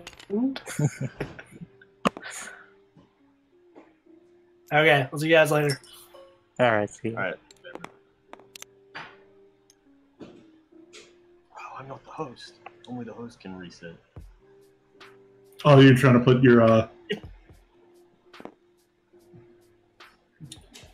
Yeah, I think this is the one the one you saved local file because it just looks like a little dot. Oh, yeah, hold on.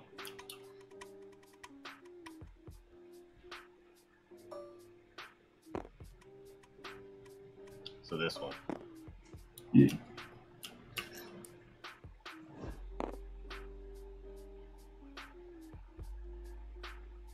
Even though I'm probably not going to use that anyway, I'm going to use my thing.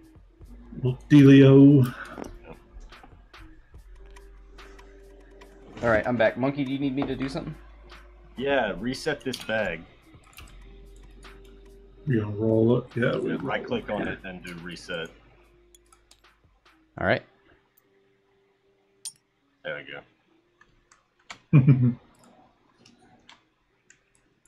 So now, if you want to roll, if you roll for like a rock or a bomb, you have to use this.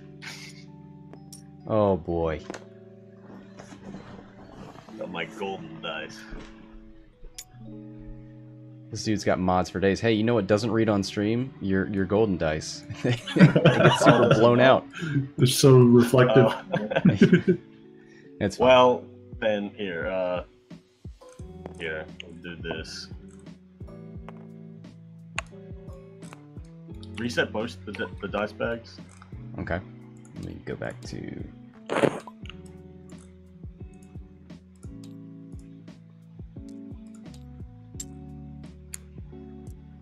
Oh yeah, I guess Tiny dice. I'd make them bigger. All right, reset the red They one have again. pills for that. Reset the red one again, please.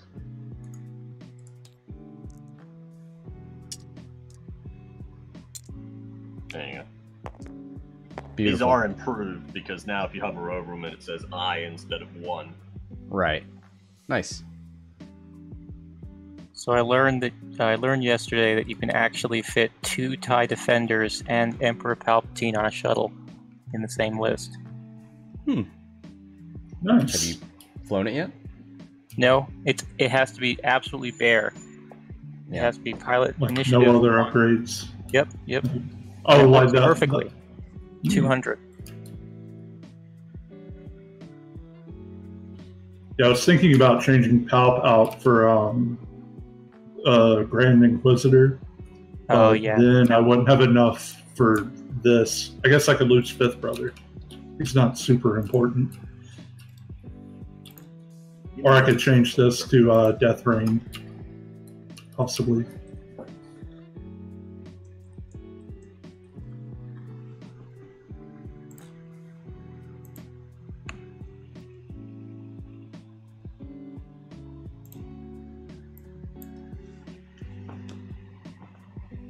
Then Sai can just get all of the actions.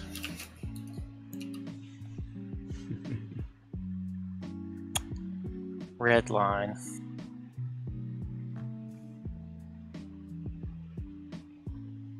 Baffle works really well on red line.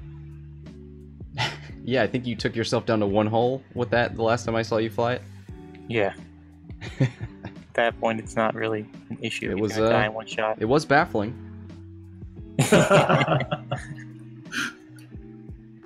I'm back. So I have all my 2.0 stuff like all spread out all over my bed with cardboard bits and shit all over the place, and my cat managed to push enough of it to the side to find a place to lay down. Oh, good for your cat. Typical cat. Hopefully I'll have mine tomorrow. Alright, so I'm ready, I guess. Yep. So you're 1s and 3. That brings a 5. Red line. Red line, whatever. Did I say death line? I think you said Death Rain, the other Punisher.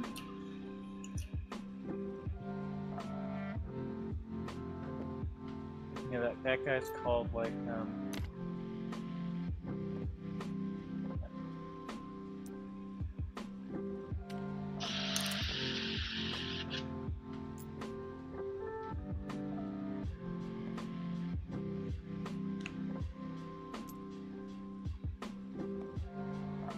Oh, I'm sorry, I had no place to run it yet. Oh yeah. So fair off. Let's do Psy first.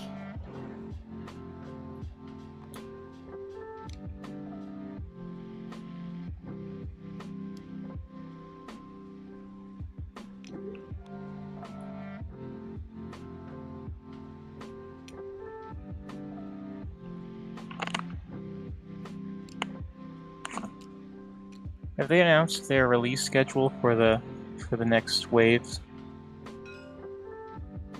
I think technically I'm going to be able to tractor beam Lieutenant if I get one in the Not that I know of. and then one doesn't matter. Yeah. Yep. If I tractor beam Psy onto a rock, I win. It's in the rules. I knew I should have took collision detector.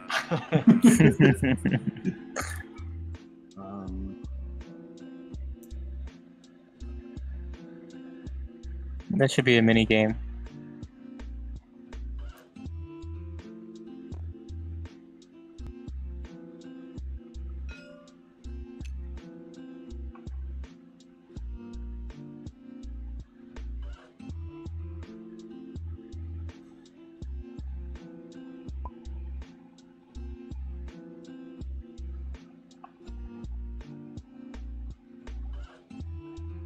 Punisher seems so much bigger than it.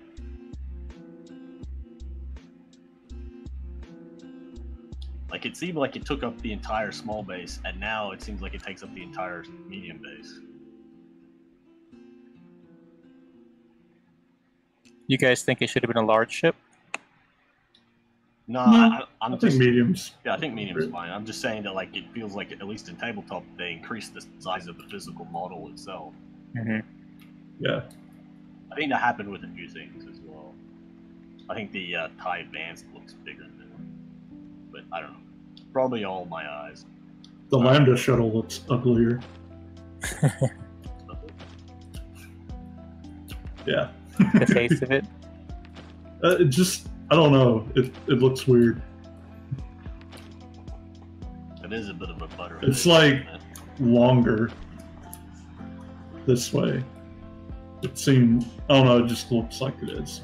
Could be my eyes playing tricks. Good luck, have fun, and all that. Yeah, sure. You good, Scott? Yep, you guys are ready to go? Yeah, I think you did. Alright, I'm going to pop out of here. I will talk to you guys after.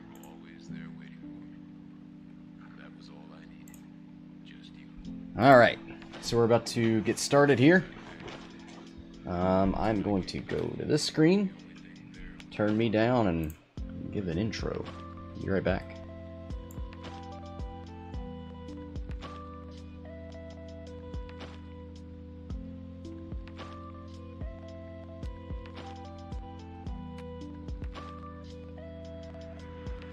Alright, hey everybody, and welcome back to Hexaled Gaming. I'm Scott, and I've got another game of X-Wing 2nd Edition for you here on Tabletop Simulator, this time between Monkey on the left and Lobster on the right.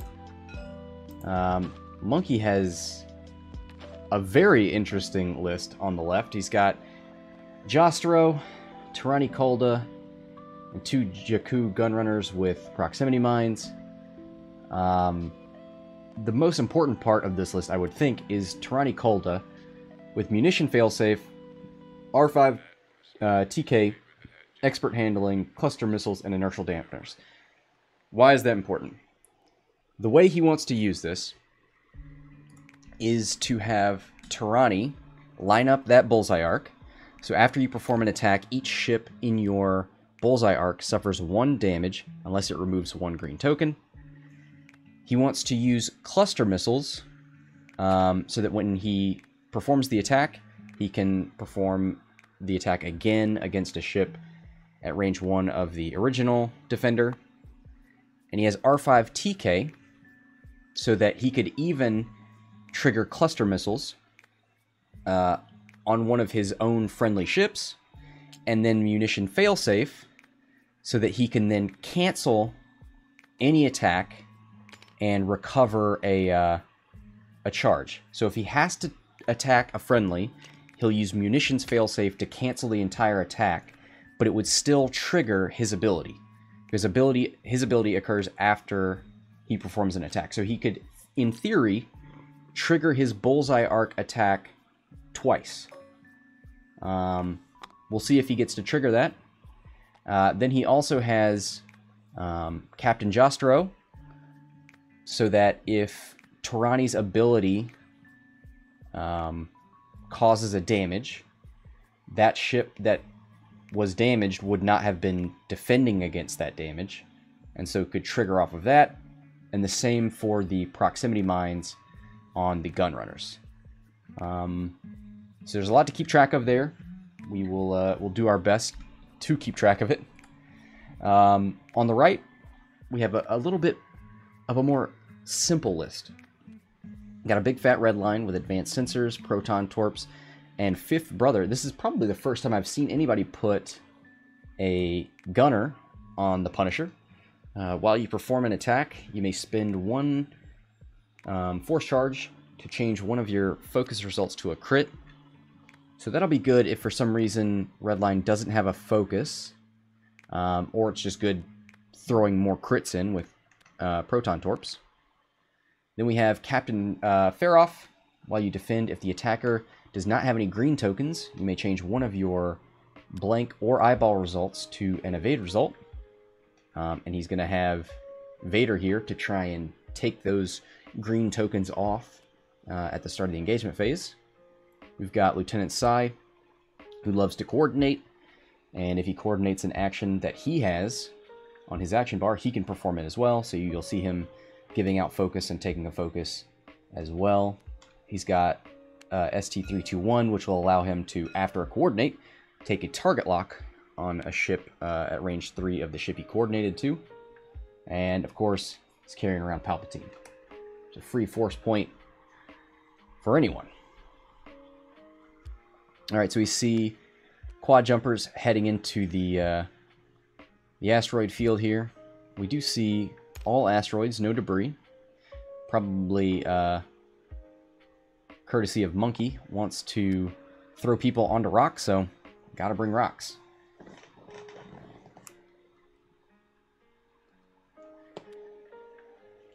Alright, so we see a bump out of Jostro.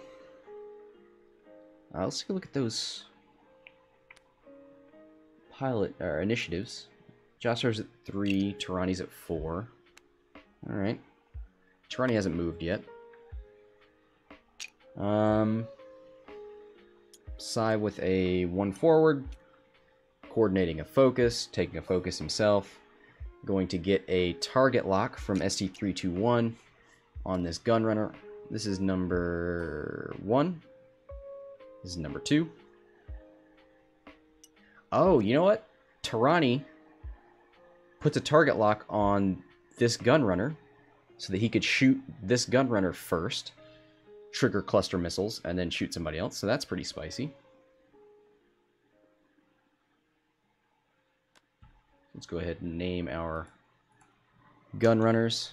Number 1, number 2. Bets are up in the chat. If you're watching live and you'd like to place a bet, exclamation point bet in the chat. Then 0 for Monkey, 1 for Lobster. And then the number of credits you'd like to bet, 100 being the max.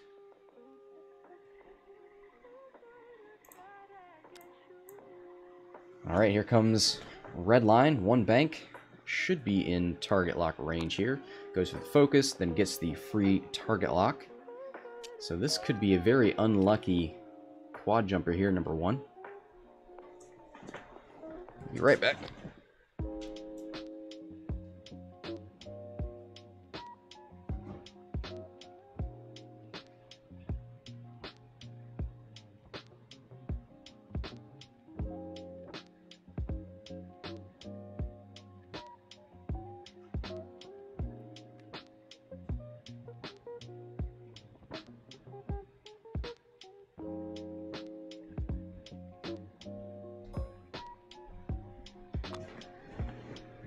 Alright, so combat, here we go.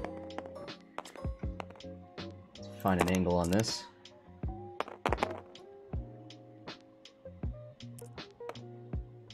Yeah, something like that. Alright, so, yep, hit and 3 crits. Did he spend his 5th brother? He did. Oof. 1 evade. He's going to take 3 crits on that quad jumper.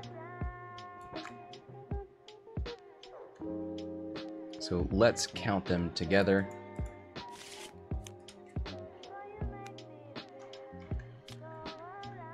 There's a loose stabilizer. There's a console fire. And there's a direct hit. Down to 1. I don't think that guy's going to make it to combat.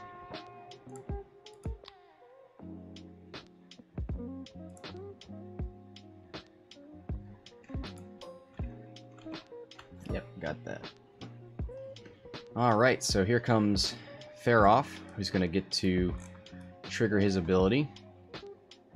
Oh, that's for evades. Never mind.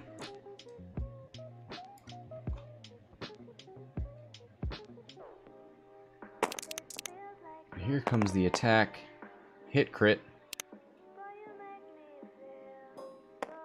Range 3, so he'll get 3 dice. 1 evade, takes the crit. Structural damage, and that is a dead gun. Ooh boy, that's a little loud. Turn down our in-game volume a little bit. That explosion comes to you courtesy of Monkey. Likes to monkey around with the mod. But that's what happens when you stick your gun runners out there.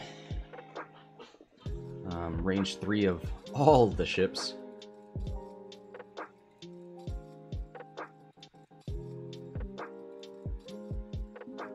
So it doesn't look like there's going to be any more shooting. So we will go to... We'll move on to dials here. Just take a second to appreciate Jostro's art. He has some of the best card art, the coolest color scheme in the game. I'm glad Monkey's finding a way to use him. Hopefully we'll get to see him trigger. He did have a nice place at the end of 1.0 since he was so cheap. He had a place in Scum Alpha, but I want him to have an even bigger role in 2.0.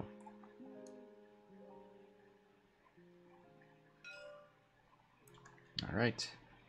Let's take a look at how much his build for Jostro is.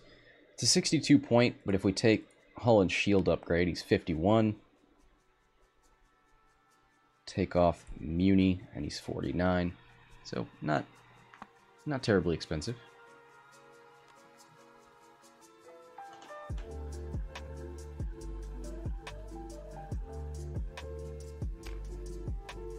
Alright.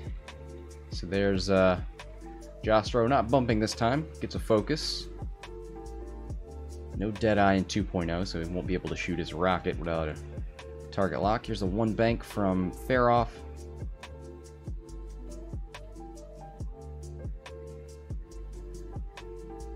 Goes for the evade. Wants to live.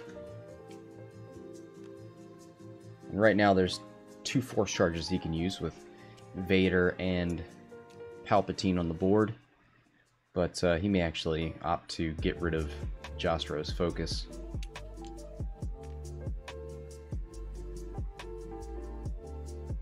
Now if we see a slow maneuver out of Tirani, don't think he's going to get the bullseye arc lined up. At least not on this ship. And there's nowhere to expert handling barrel roll. So he's going to go for the cluster right here. We'll see, maybe red line or red line will move up into range. Oh, actually, he's probably going to stop. Goes for the target lock on the quad. And is it a stop maneuver? It's a 1 forward, okay. So he does actually move into cluster missile range. If we... Man, I think this is the real threat, but he sees an opportunity here to wipe a ship off the board. So we may not see Tirani's ability trigger for... Actually, we will see maybe a focus strip.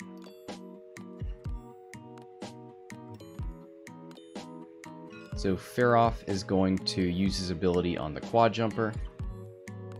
Does the quad jumper give up the card or nope? The mod, nope. Takes a damage down to 4.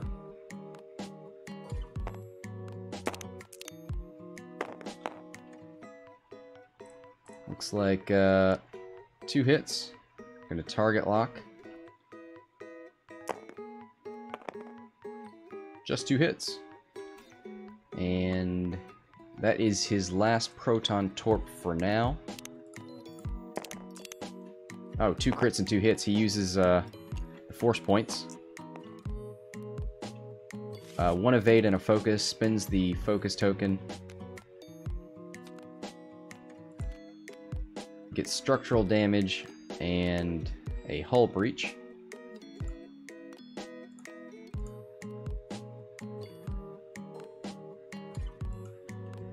Alright, Tarani. He's got both at range 1 to 2, which is what cluster missiles needs. He's got to shoot the one with the target lock first. What is this? Oh, that's a red line target lock. It's a cheeky little target lock. 1 hit. It's going to spin the target lock. Reroll those 2. Ooh, a hit focus, and that is it. Focus result doesn't have any. He does have a mod. Oh, he uses his ability. Yep. So nothing for Feroff. Is he going to do the double attack on Redline? Or... oh no, he's going to do it on Psy. Nice. So he's going to spend his second charge. 2 hits, that's a little bit better. So this will be a... oh, 1 evade. Takes 1 on Lieutenant Psy. I don't know why Redline lost a shield.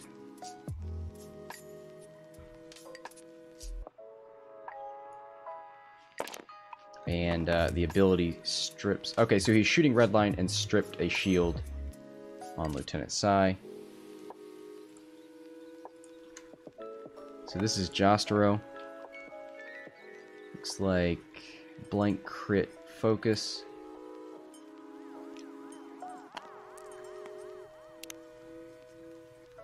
Hit crit. And this must be on Feroff.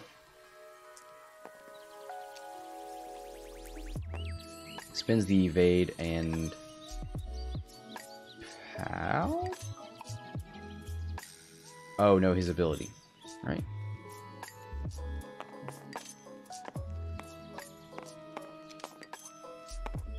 Alright, here comes a shot from Feroff, range 1, so probably into the quad. 2 hits and a crit. Gonna spend his focus.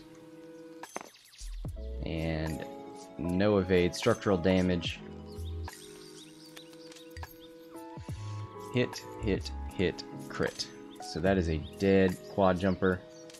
Mars saying, oh yeah boy, quad jumpers in the house. The quad jumpers have left the building. If you take a look right here, Exhibit A, and if you listen to that sound, that is the sound of a quad jumper dying. Sorry you had to see that, buddy. Here comes Lieutenant Psy.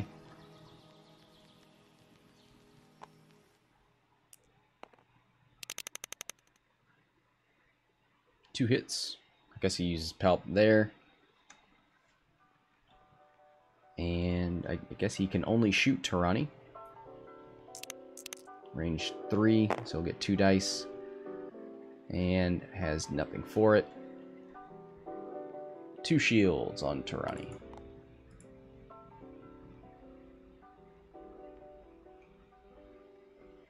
Well, the quad jumpers were annihilated before they could do anything, we saw a cluster missile shot that maybe did a damage on 2 ships.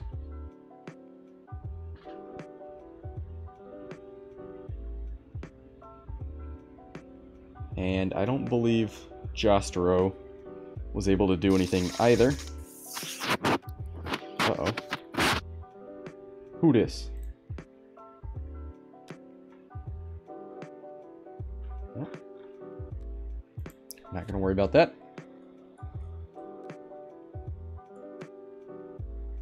Mars says you win every time you fly a quad jumper, though. You know who can't fly a quad jumper right now? This guy. Because my store didn't get Scum and Villainy conversion kits in.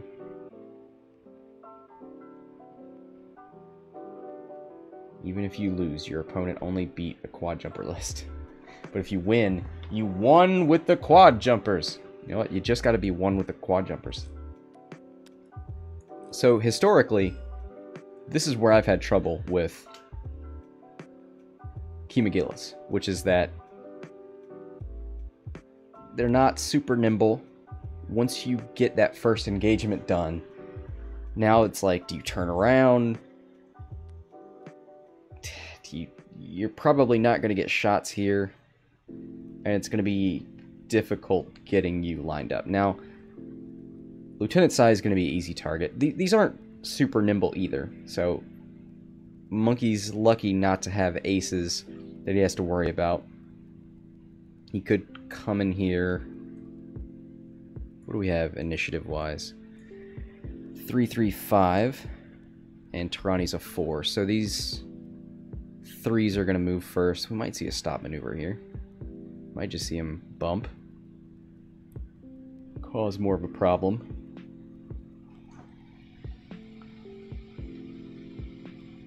Aramism on YouTube. How you doing, buddy?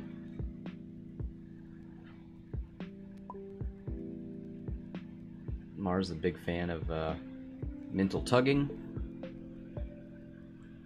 Not going to draw any conclusions there.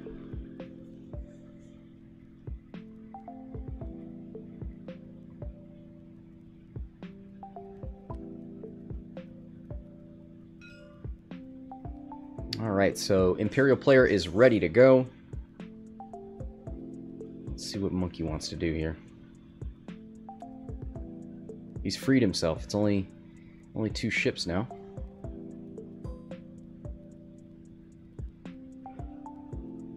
Searching for a target lock.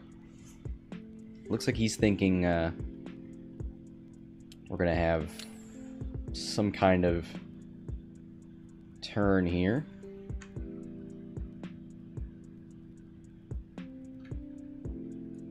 Faroff is not stressed.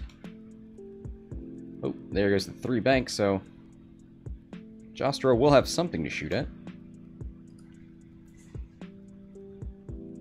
See if he target locked the wrong ship.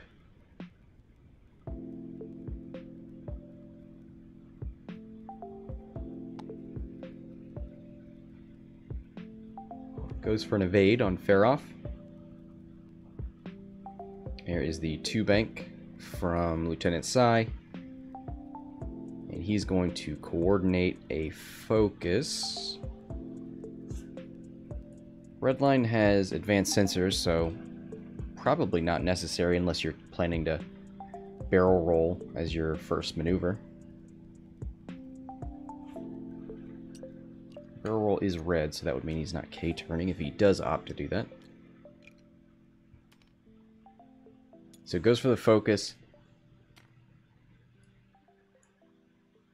which gives Redline the target lock.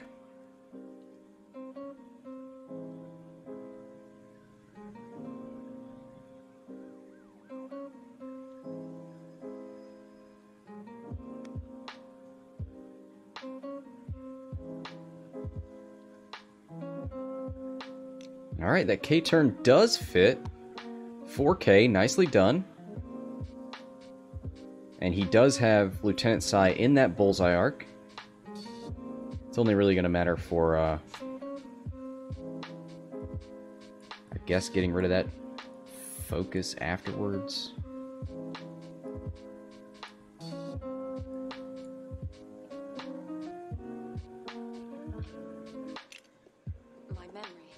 Redline goes for a boost. Maybe he did try and K-turn.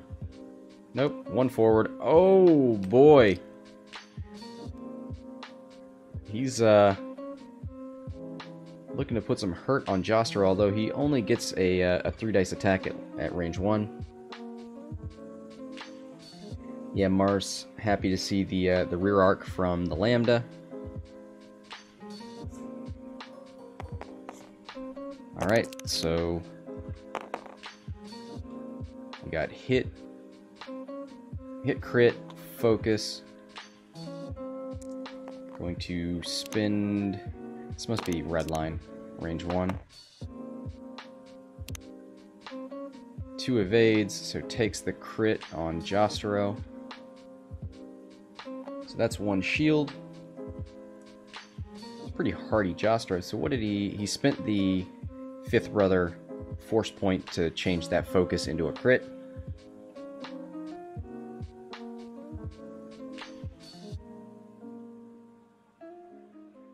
You know what? I wonder if... Does Tirani's ability... Is that going to affect Jostro here?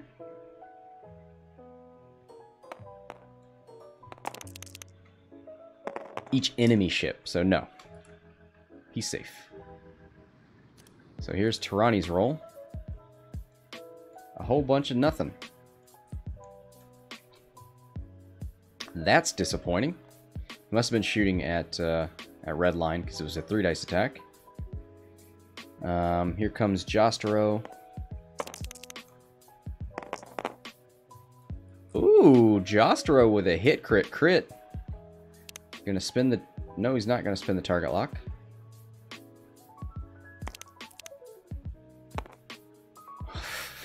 Natty evade. So 3 shields. Nope. The last of the shields on Redline. 2 shields gone. Down to hull.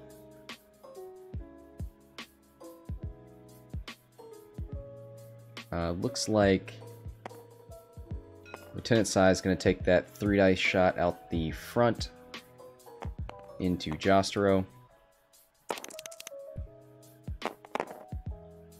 2 hits, and he's going to probably spend Palpatine. Yep, he sure does. Oh boy, blank out on Jostro, so 3 hits. 1 shield, 2 hull, down to 4. He's normally a 5. Hull upgrade brings him to 6.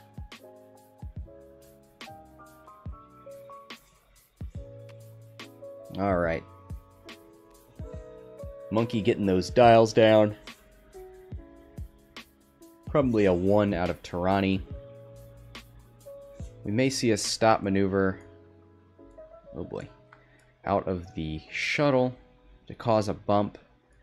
But that would guarantee a Tirani bullseye. It would just be a matter of getting these ships out of the way.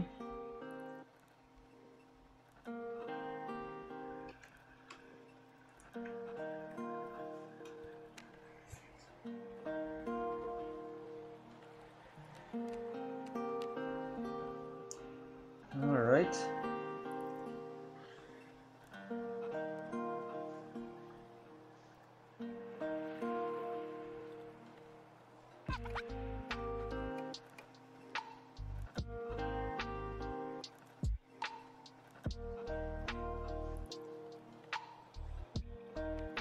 There's a 4K out of Jostro, which looks like it just barely misses that rock. Nicely done. Take a moment to enjoy that color scheme from Monkey.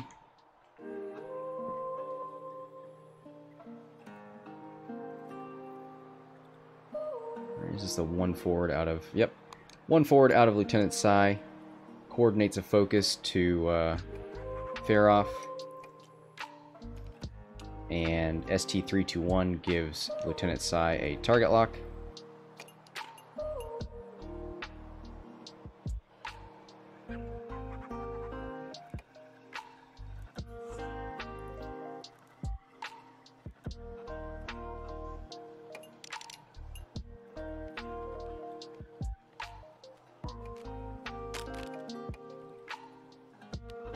nice. A 1 sloop out of Feroff. Gets him nice and turned around.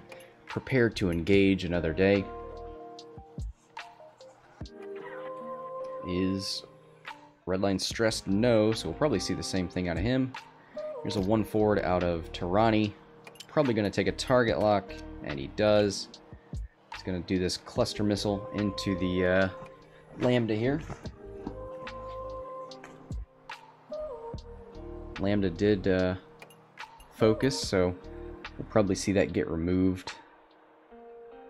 Actually, he may just take the damage and keep the focus for his attack.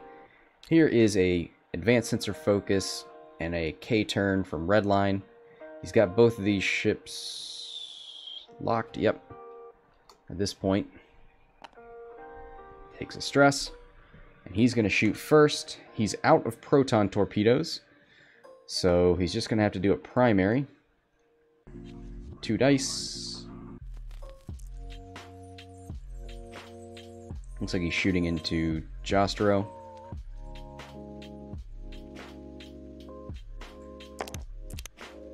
Oh boy. Oh my god, look at that. 2 natural hits. 3 focus results. There's no mods for Jostro. Down to 2 hull.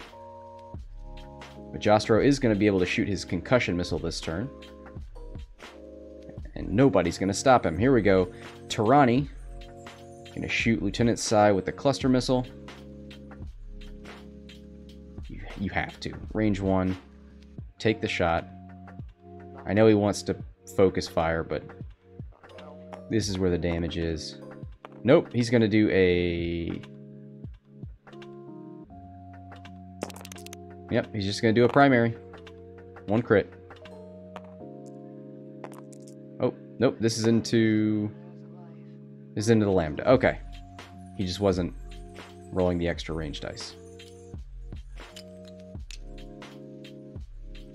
Oh, wait. Maybe he was thinking about doing cluster missiles. That's a 3 dice attack. So he does a range 1, 2 crits, and 1 evade. Takes 1 on the shield of the Lambda. Does he spin the focus?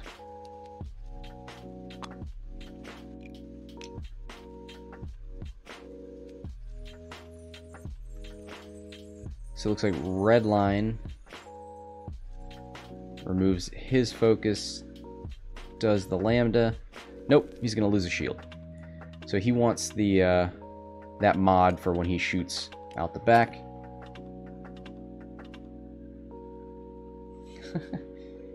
Go, Lieutenant Sai, live your dreams. Sorry, I missed that in the chat. Aramism, got any games due after this one? No, I think this will be the last one of the day because it's almost dinner time. Looks like that wasn't rolled, right? What? Oh, concussion missiles at 3 dice attack. Well, that's not great. 1,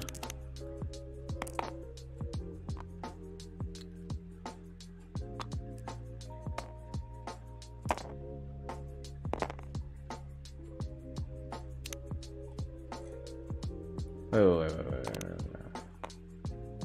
So, can concussion missile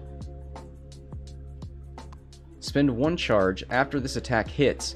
Each ship at 0 to 1 of the defender exposes one of its damage cards. Does that count for his ability? No, because exposing is not taking damage, right? And Redline doesn't even have any damage cards to expose. All right. Oh boy. Redline out of shields. Looks like a whole lot of nothing. Was that maybe that shot was into Lieutenant Sai? Sai loses a shield, and then this is into Tirani.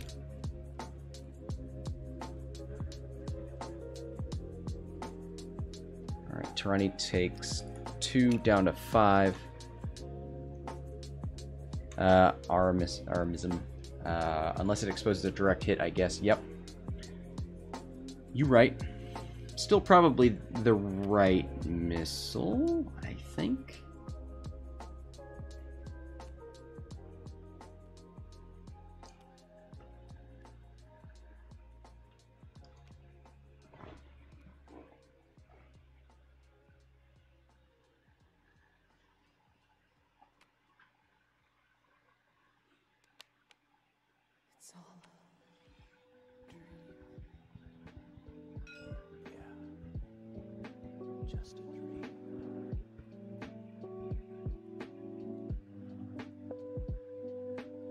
So Jostro has a missile slot, right? So let's take a look at that.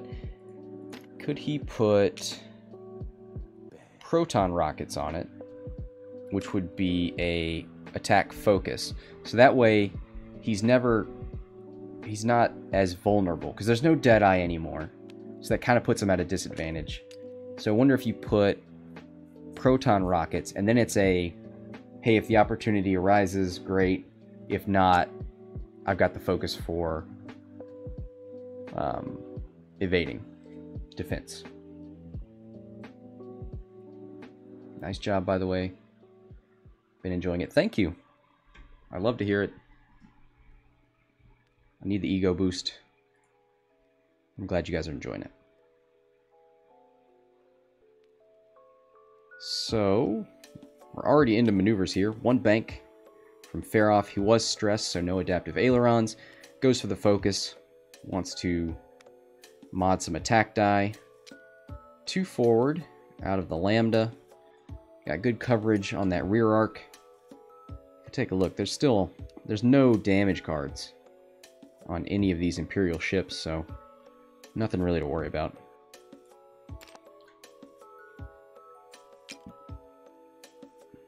Red line is stressed. There's that stress. Blends in with the map. 1 forward out of red line. He has to. Wants to get rid of that stress. Wants to focus target lock. And I assume he's going to shoot into Tirani here.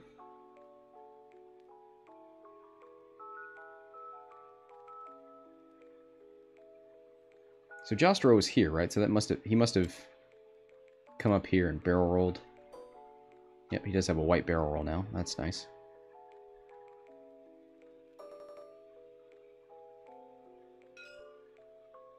First time on live. UK here. Nice. 1 agility ship's tanking for the win. Yeah, that's pretty redonkulous. Did we see Vader on Tirani? Yep. So Vader triggers on Tirani. Down to 4 now. And I believe Redline is shooting range 1. Hit focus. Is he going to spend Palp? Maybe. Nope, spins Fifth Brother to turn that into a crit. So that crit's going through no matter what. Just the crit. Let's see what that is. And it is Hull Breach. So everything, all the hits are now crits. That's pretty painful.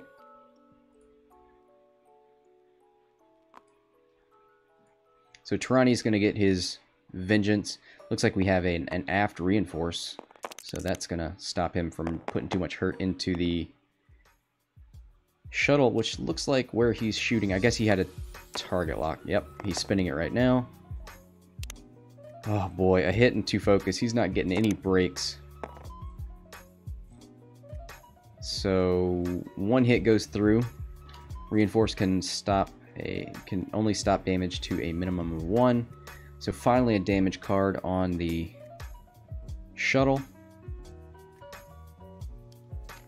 Let's see, does Jostro have a shot here? I don't think so. I think it's going to go right past. Does get a bullseye arc here on red line.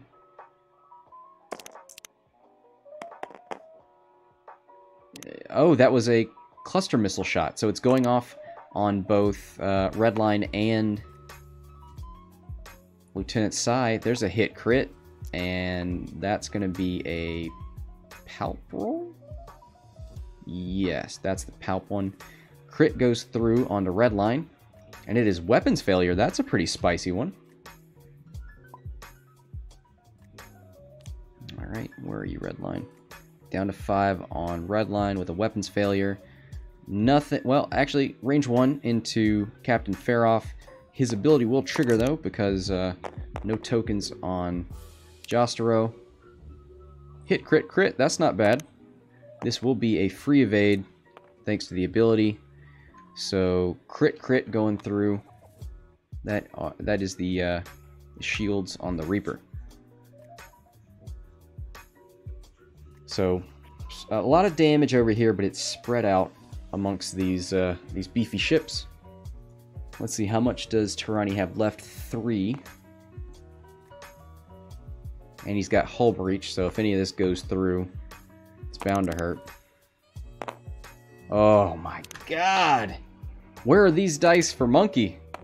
It's getting like focus every single time. So that's going to be 2 crits.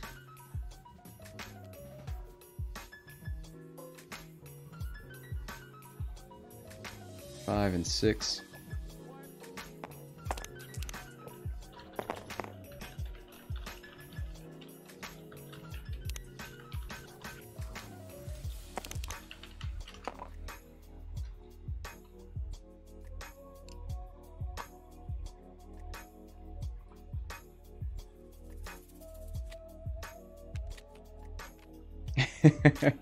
Doesn't matter, Scott. All right.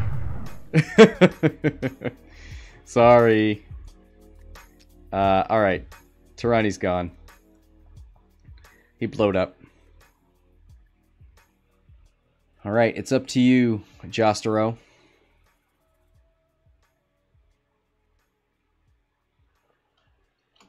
Can he do it? The hero the galaxy needs. Who is he most likely to kill? Oh my god, there's 5 left on Faroff, 5 on Redline, and 6 on Lieutenant Sai. Ooh boy. I think he's just going to give Lobster the satisfaction of hunting this Kirax down.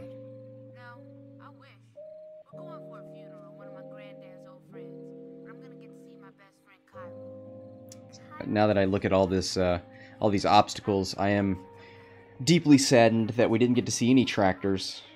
I remember Monkey before the game started saying if he's able to tractor and move the Lambda, he automatically wins the game. Didn't get that, unfortunately.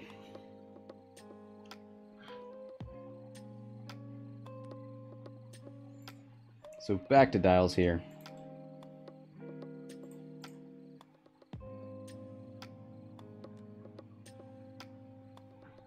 I imagine we'll see a K-turn out of Redline, who is not stressed anymore.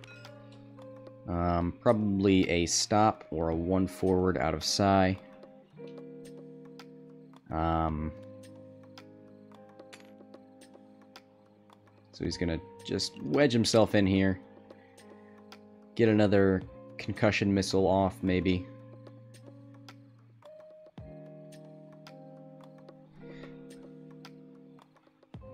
Take a look at Muni failsafe here. May cancel all dice results to cover 1 charge. Okay.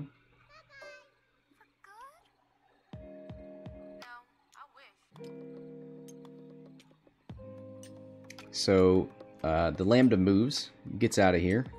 He's got 6 hull. I don't know what he's worried about, but still in coordinate range. So he's going to give Redline a focus, get a focus himself. Who even needs advanced sensors? I mean, come on. Maybe we'll see him barrel roll for some reason. There's a bank out of the Reaper.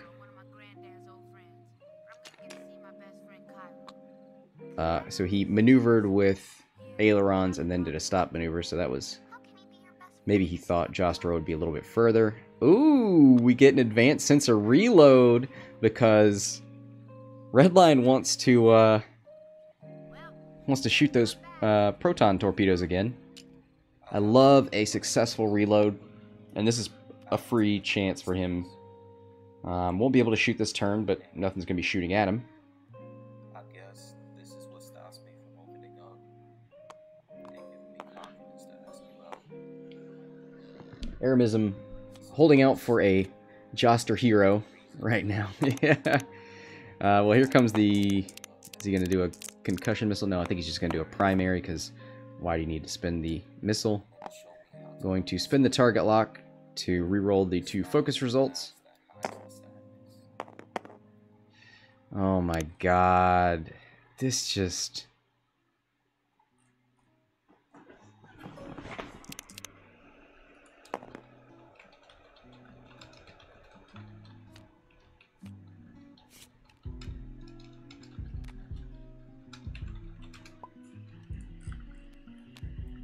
Just letting him know that we know that, man, all the rerolls in the world can't help him.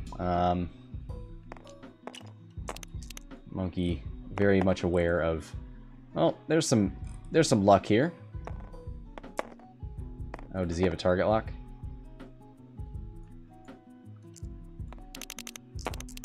One hit, 1 focus result, 1 evade.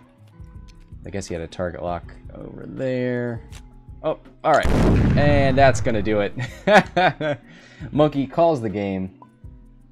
Thanks, everybody. That's gonna be it. And that's gonna be it for tonight. On behalf of Hexiled Gaming, this is Scott. Signing off.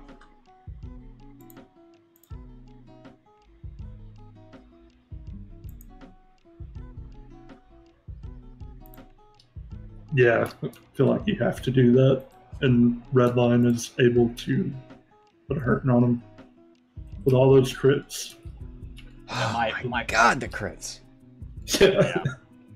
And I feel like that was very heavily nattied on one side of this board and not the other.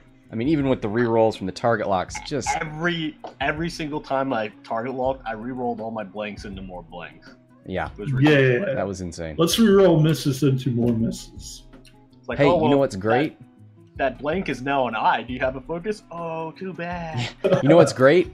Force points. Yeah, they are really nice. That was probably the first time I've seen a gunner on Redline, and that's spicy. Yeah, I forgot who introduced me to this idea, but he kicked my butt, and I was like, I'm gonna try that. Yeah. Like, more crits on a proton torp? I like it. Well, obviously it's the list's fault. Yeah, it's the list, for sure. Man, you threw those quad jumpers out there, range 3 of munitions. You sacrificed them. Okay, so I guess it's stupid of me to assume that these quad jumpers could take at least 1 shot without dying immediately. They did. Because they did survive 1 shot. They did not survive 3. But this guy, he ended up with 1 health with console fire. He was about to kill himself when he activated. Oh, yeah. And then this one had, like, fucking ridiculous shit on him. Yeah. Ridiculous. Like, normally it's like, okay, one round of shooting, they've got 2 defense dice, they take, they take like 2 hits or maybe a hit and a crit. But no, fucking 3 crits. Oh, and then on this guy, 2 hits and 2 crits. It's like, and then I roll shit. So, yeah. I mean, it's a legitimate strategy because I want to rush him in there to tractor beam him and then immediately drop my bombs. But normally I assume that I can survive 1 round of shooting at range 3 and not die. Right, right. That's, not how it works. Not when somebody's using the Force to cheat. Yeah. Well, the dark side is a path to many abilities some find unnatural. All right. Well, thanks, guys. I'm gonna get out of here. See ya. Thanks, everybody. not a long post-game show for this one because I have to make dinner. Thanks everybody for watching. Till next time, this is Scott from Hexile Gaming, signing off.